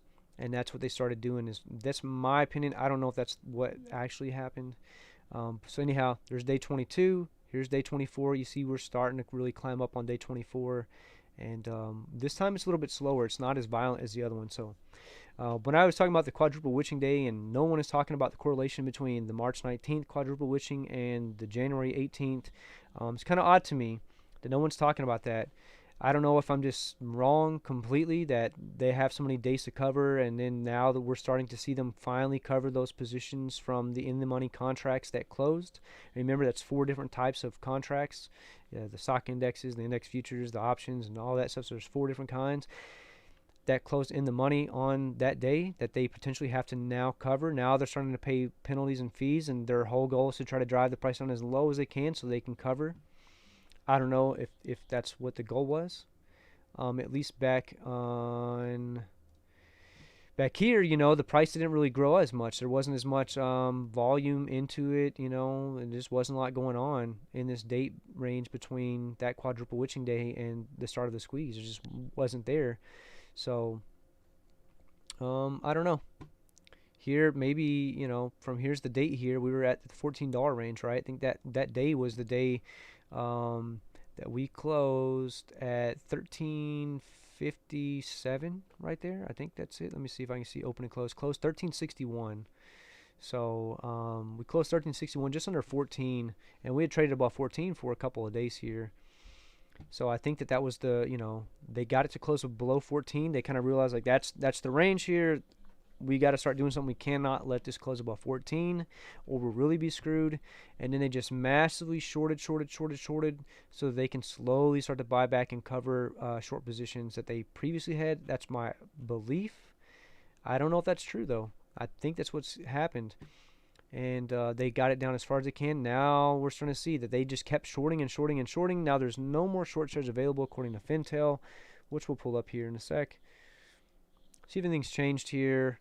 They're giving us 28% from the 23rd. I'm surprised it didn't update today. So as you can see, 0 short shares available and a short borrow fee rate not available. So I don't know, man. Very, very odd there that there's nothing available here. And that they're not showing anything. Like, I'm sure there's got to be something available, but apparently they shorted this thing all the way out, and I think that now we're starting to see that they have to cover for that quadruple witching day. That's my personal belief and opinion, and I haven't seen anybody do DD on it. Sorry, I gotta drink some water here.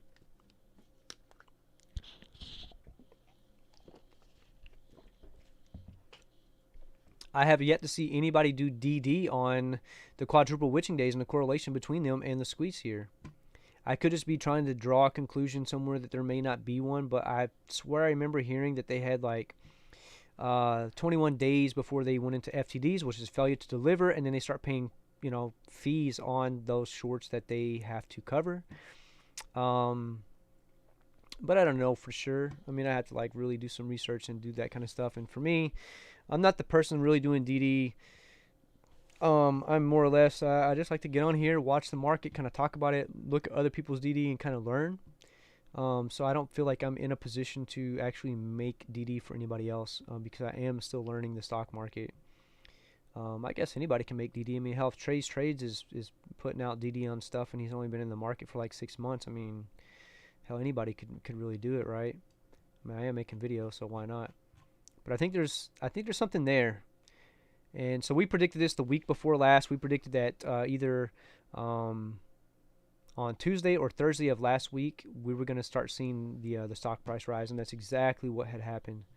So could just be taking a little bit longer this time, but I don't see anybody else talking about it. Just very odd to me. No one else is talking about it. So that's a very long explanation there.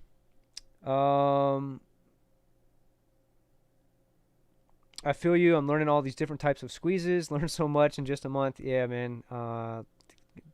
It even gets crazy when you start getting into the Greeks, right? You have the delta, gamma, theta. Like, there's so many different stuff when you, especially when you start getting into options and knowing theta decay and gamma, and it's a lot.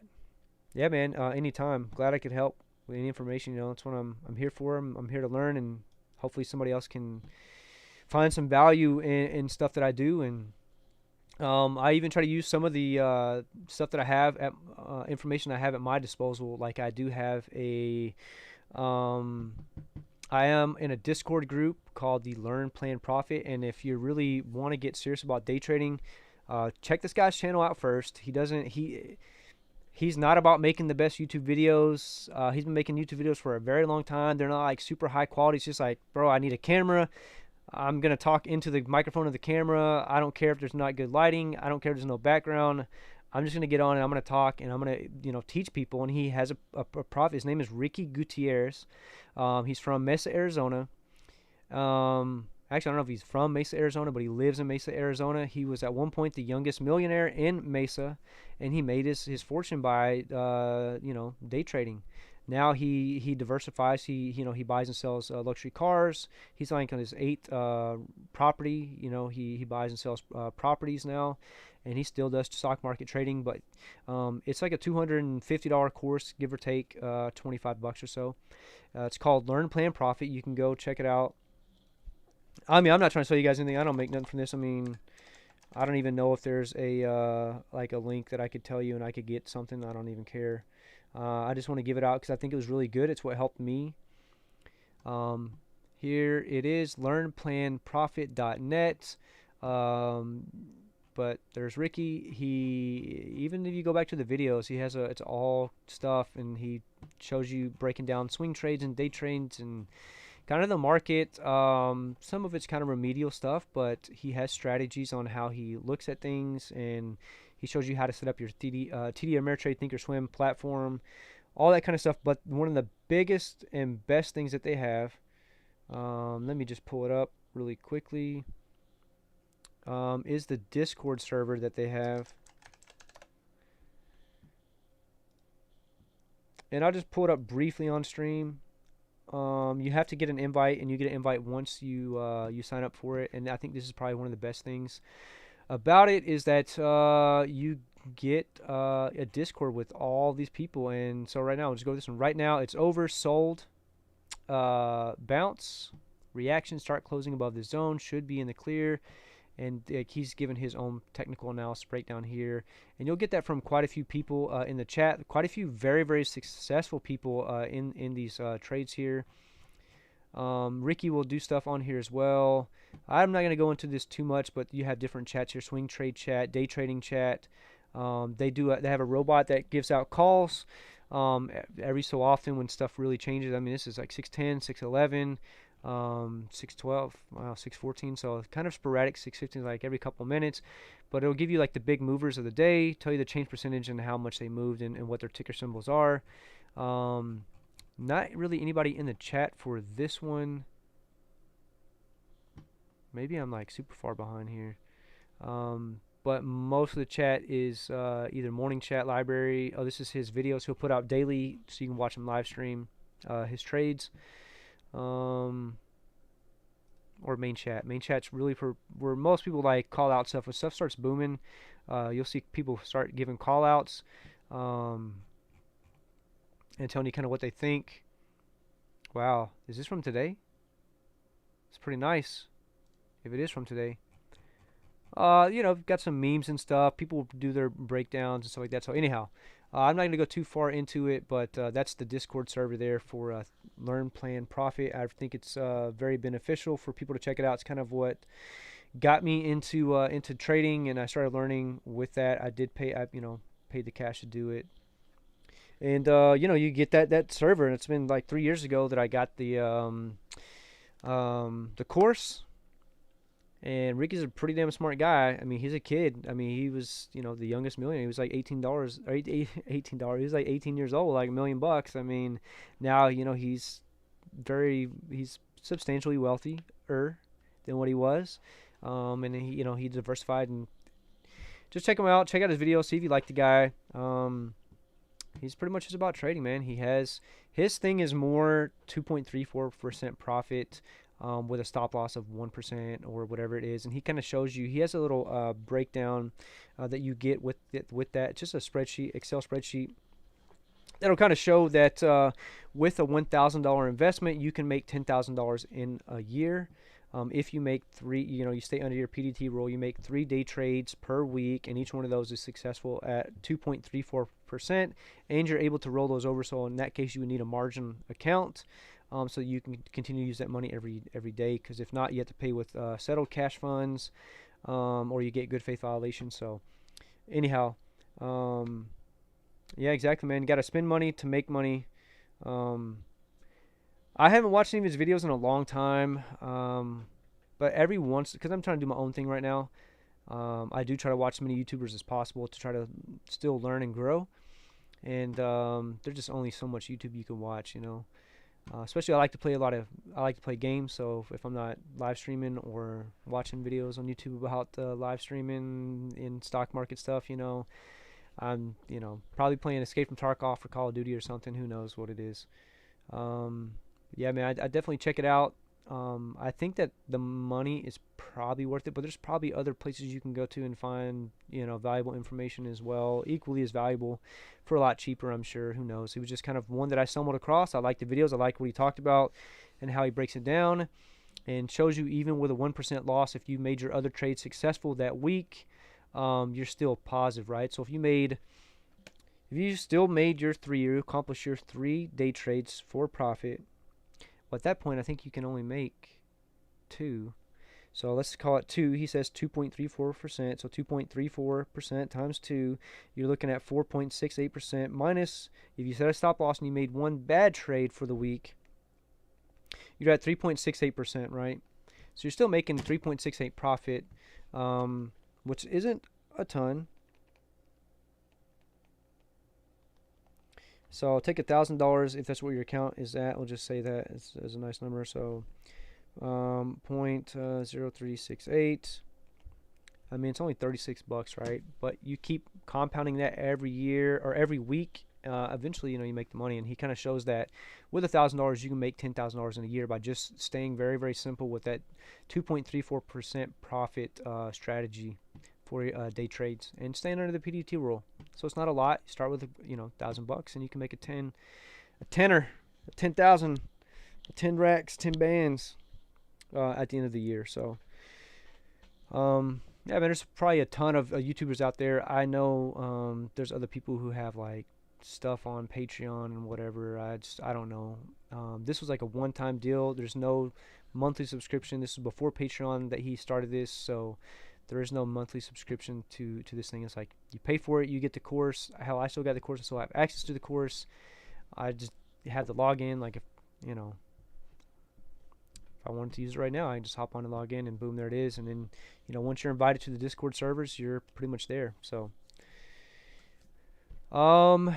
we have started to slow down a little bit here in the after hours.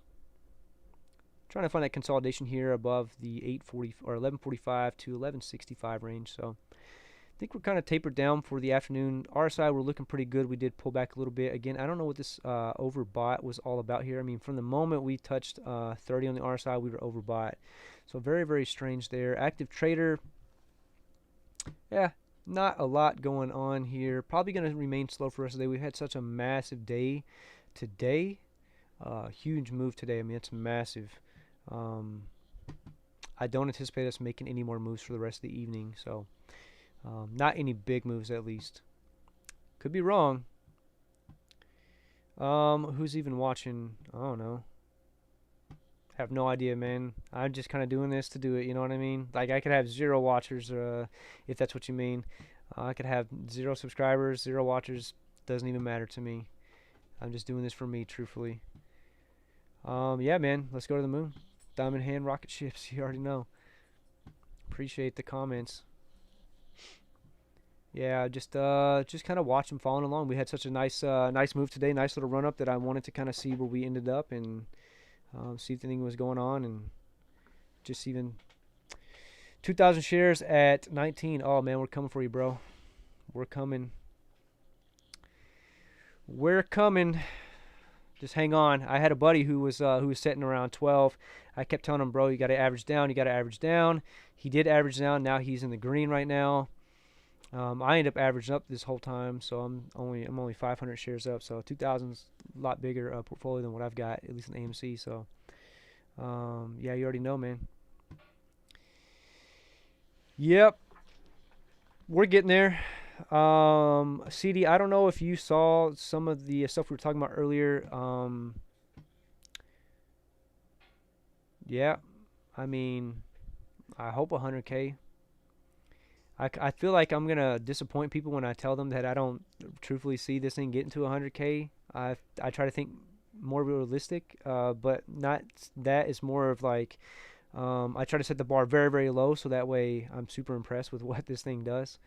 Um, so I'm just very conservative in my outlook for it, but I'm gonna ride it no matter what. Oh yeah, yeah. I mean, I'm gonna hold it to see where it ends up. I'm not gonna sell. I don't have like a price point where I'm like, all right, once it hits here, I'm selling out. I didn't sell when I was up like $1,600 in profit. I'm not selling now. I'm not gonna sell when I'm up, $2,000 in profit. I'm gonna ride this thing out until it ain't gonna go anymore. And who knows? Might even hold it a little bit longer. Um, Big thing that we were going over earlier in the stream. I'm gonna just kind of run through it one quick time in case anybody didn't see it. Was the correlation between before we get off here was the correlation between quadruple wishing day on December 18th and this squeeze and March 19th and where we currently stand, right? So if you just count the trading days from from December 18th to the start of the squeeze, we get about 24 days. Yeah, you're right, man. Sell at the moon. Sell on the way back from the moon. I guess you never really know where it's at. So once I start seeing the pullback is potentially where I'm going to be. But even if I'm going to take just a second here to zoom in really quick at the squeeze. And yeah, $50 is pretty realistic. I did actually have some numbers I talked about earlier on stream. And for some reasons that I don't know if it's true, so just don't listen to what I say as anything being factual or truthful, is that I just look at the position size or the shares outstanding from AMC and GME and compare the two, right? GME, 70 million shares outstanding, AMC, 450 million shares outstanding. Now, you would have to break that down a little bit more into actual retail investors, what the float would be. But, that's a big difference from 450 to 70 million. So I think that we're 1/4 to 1/3 of where they squoze, right? So they went up like $480 something is the number that I took. I actually did set, where's it at? Market watch here. I set my numbers here to kind of keep an eye out for where we could potentially be $120 and $160. So that's 25% of where GME goes to, at least for that $1 amount, 483, and 160 is 33%. So I just kind of potentially think that that's more of a realistic range. Or at least a conservative range based on the shares outstanding between both of the stocks here. But hell, I don't know shit, so I'm gonna just ride this thing up. And as you guys can see, according to the chart here, we did pull back and we pulled back again, and then we got up here. So potentially, once we see that second level and we don't break it, that's when the selling starts to happen. And I've seen this time and time again with a few other things. I was actually looking at Dogecoin the other day. And you can see when you start hitting that high, and then the second time around, you don't reach that peak, you start seeing sell-offs after that. So that's just what I have seen. So I think you'll have two chances to really make good money, even if you ride the first wave back down. The second wave coming back up could either potentially break that and go even higher, or it could pull back and stop there. But it depends kind of where it stops. But I don't know, man. You guys got to figure out what's best for you. What number makes sense in your head, percentage range makes sense for you. Only you'll know that. But just going back to what we're talking about, just count the trading days from December 18th to the squeeze here, about 24 days, and we start seeing a nice run up. 22 days to where we start seeing a little bit of a run up, and then we really start to see the squeeze happen after day number 24. and you go over here to March 19th, which is our most recent quadruple witching day, and you just count the days. 24 days was last Thursday. So this day right here, excuse me, you start seeing the run up in the pre-market, and then there's day 22. So day 22, day 24, you start seeing this thing start to run up, and I don't know if there's any correlation there between market makers having to actually cover these options contracts that were in the money from quadruple witching day closing if they only have 21 days before they start accruing certain costs. I don't know if that's true, but I just count the days from the last quadruple witching to when we see this big squeeze here, and I think that there is a correlation between the two, and I see zero people talking about it. If anybody knows, anybody's talking about it, let me know, man. Send me a message. You guys can find my my Facebook or my Twitter on here. I don't really use those too much. I mean, I kind of create them just for the channel, and I don't really use them that often. But if I get a message, I'm sure I'll be able to pop up and see it and kind of track it down. But I just haven't seen anybody talk about that side of quadruple witching. It was like quadruple witching day was a huge deal. It came and it went, and then that was it. So I think there's still more to it that we have yet to see, and we're just starting to see that. But could be wrong. Market is always a gamble, but the numbers don't lie. Numbers are very positive right now for AMC. The reason what I like to do is I like to pull up AMC stock for anybody that's new to the channel here. I like to pull up all lowercase, all one word AMC stock. There's two pages. There's one that's different, but AMC all one word, all lowercase, not plural, just stock. Has the most members. I kind of look at this one. I'll go to new and kind of run through here. And usually what I look for is I look for any kind of good DD that people post. A lot of shit post on here. Sometimes there's good DD, and then the biggest thing is people sometimes. Is this Ralph Castaneda? No, I'm just joking, man. Sorry, Ralph. I used to watch your channel a lot, but when you sold out of AMC, I kind of backed out.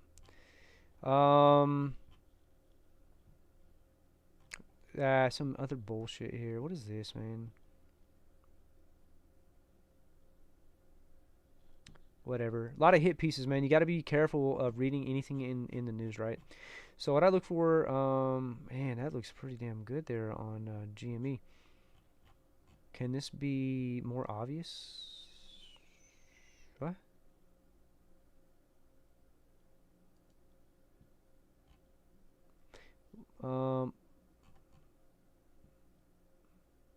I don't know. He just posted it as art, so I don't really know.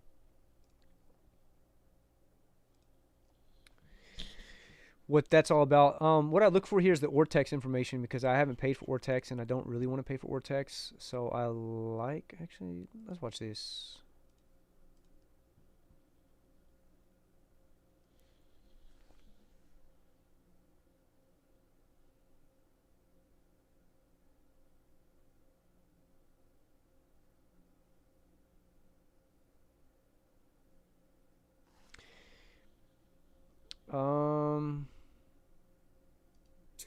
AMC's really doing what it needs to do. And all right, first, what's going on, guys? before we get this, here with this is posted by Gorilla Gang Wall Street Bets, or WSB, 42 minutes ago.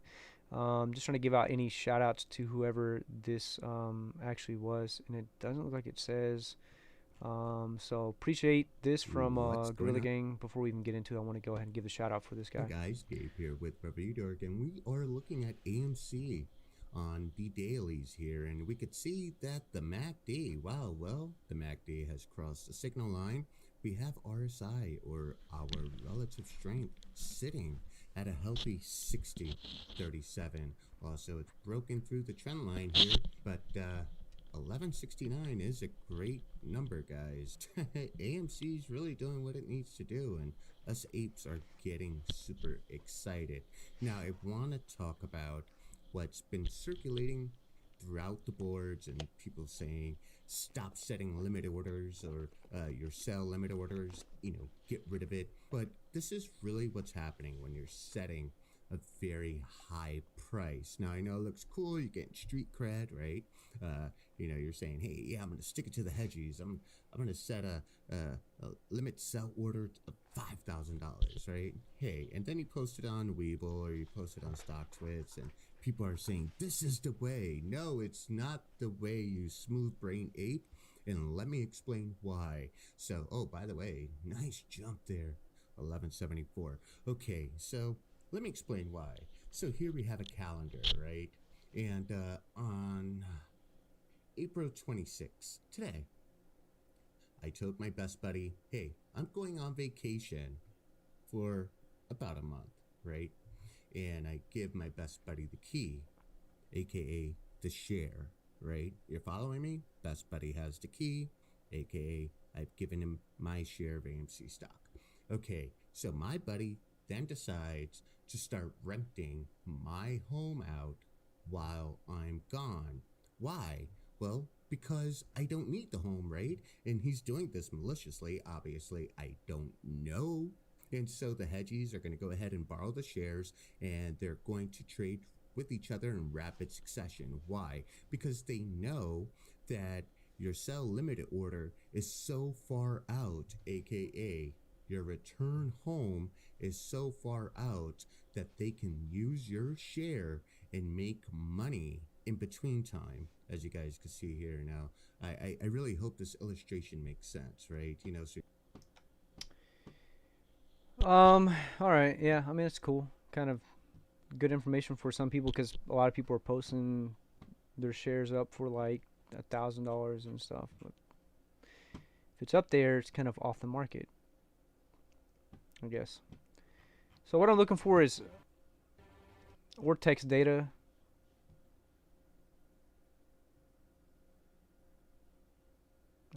Yeah, I guess. Man, just terrible, terrible media stuff. Ooh, Jesus. What I'm looking for is Ortex data. Is kind of like where I'll go find it at. Somebody will post it. Usually every morning, Matt Kors puts out a tweet and he shares Ortex stuff. You can also go to Ortex's Twitter and find information on AMC. They actually have been doing pretty damn good with posting AMC stuff from the Ortex Twitter feed. So just gonna see if we can find anything in here. There's usually some good stuff, some funny stuff, a lot of BS in here though. You gotta kind of really weed through the stuff and just kind of be careful with what you're looking at. Here's some Ortex information. Kind of FINRA update on Ortex 93 million shorts, 2.06 DTC. So I had heard that today at 4 p.m. And I don't know if that was Eastern time, which I would imagine it would, because that's when the market closes. They were going to update the short data. Yep. So short shares, 93.89 million. It's up. Where does it say how much is up? This is what it was on April 9th, 73.82 million. It's up to 93.89 million, right? This is the reported short interest history for that. Short shares, short percentage of float, short percentage of free float as it was. So 22.48% of the free float is being shorted. Days to cover is 2.06. All right. It's looking pretty good. Go check out Roensch Capital, Roensch. We talked about that already. Maybe I'll pull up his stuff here in a sec. He kind of breaks down the days to cover, the short percentage of free flow, a lot better than I can. The way that they get days to cover, stuff like that. I actually want to see a better picture of Ortex. The one that we normally see, it's actually got the chart behind it and says stuff, and I don't. It's kind of like this. See, exchange reported short interest 94 million shares. FINRA updated from April 15th AMC. So this is the one that I'm normally used to seeing. And good information on here. So what they do to get days to cover, supposedly anything above 1 is pretty good, for us for squeeze potential here. Cost to borrow, damn, went up to 11. All right. Utilization's at 100% again. So this is all the available shortable, lendable shares are currently out on loan. 100%. There's no more that they can borrow, supposedly. The cost to borrow these is at 11.09 annual percentage rate, and days to cover is how much time it would take them to gain their money back. But supposedly what this is it's over a 30-day or a 90-day time frame. What they do is they take the shares on loan, divide that by the percentage of free float on loan, or vice versa. I think it's one way. Matter of fact, I'll do it right here. 154.51 divided by 37 is 41.7. So I don't know. Watch Roan's Capital. He actually gives a breakdown, because I'm fairly certain that I just did that all wrong. And he can kind of give you a breakdown on how they come up with Davis cover. But he's saying that what they do is it's volume. Oh, so that's what it is. It's average volume and divided by like something else. I'm totally fucking butchering this. Go check them out, man. That's all. I'm just gonna leave it at that. I'm totally butchering it, but it's something to do with the daily volume and how during the squeeze, like the volume was so crazy, and you can't really take that in consideration. So if you take it out and you only go like daily volume off of like the current week, like our days to cover is between like 4 and 8, which is super high. So exchange reported short interests were up 27% from here. Previously up there, like everything is up, right? We're up. Every single thing is up higher. They've just shorted and shorted and shorted and shorted this thing.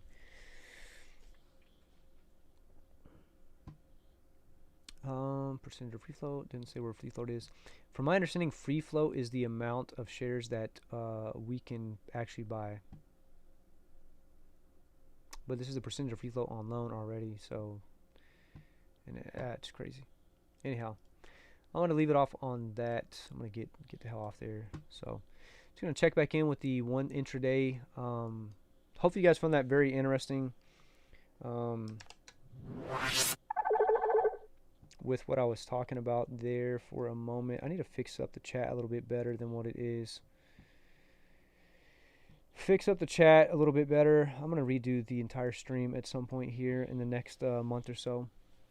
Again, here on the bottom left down here, if I can get a good angle there, down there, you guys can see it. You can see the Twitter and Facebook page, and yeah, you're already on YouTube, so hopefully you guys found that that information a little bit helpful, or not helpful, interesting, right? With the quadruple witching day. Hopefully that explains kind of what the quadruple witching day is. Now you'd have to go in and kind of do your own research on like what each one of those closing in the money means, but I'll just kind of break it down very quickly. Is something along the lines of every Friday you have options contracts that expire, right? We have an options contract for June 18th, right? Now, if the options contract, the strike price is $14, well, if we get to above $14, which would mean $14.01, then I have the option, if it's a call option, I have the option to call upon those shares, right? One option contract is 100 shares. I have the option to exercise that and purchase those 100 shares at $14, even though the price is $14.01, or I can sell that option contract for money. But if it's only $14.01 and your option contract is at 14 and you sell it on Friday and it expires that day, you're probably negative money because theta decay will eat at it. Basically, the way that they calculate this stuff is that the closer you are to expiration, like it eats away at the value of the contract, right? So the farther out you are and the closer you are to in the money, the more valuable the contract's going to be. Excuse me. So anyhow, there's a lot of options expiring, and so what happens is, a lot of people will actually exercise their call options if they're in the money, or with banks not knowing whether or not going to exercise, they have to still cover those because they don't want to get left out selling these positions at $14. And let's say the stop price jumps up to $16. Let's say you get a $14 call option, you're in the money, it's Friday, you have the option to either, the shares are currently trading at $16, you're getting the shares $2 cheaper.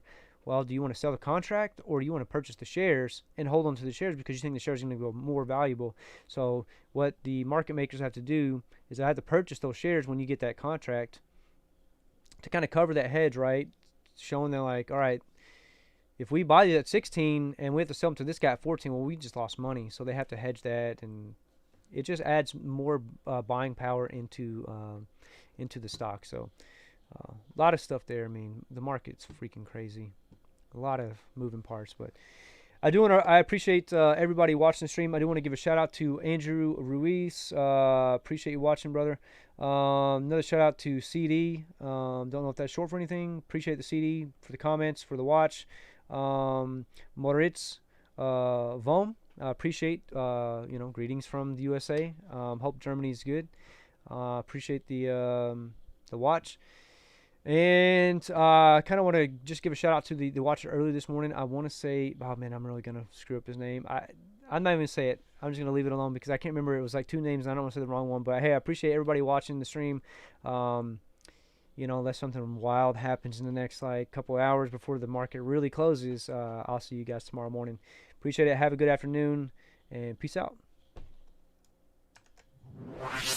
Mic off.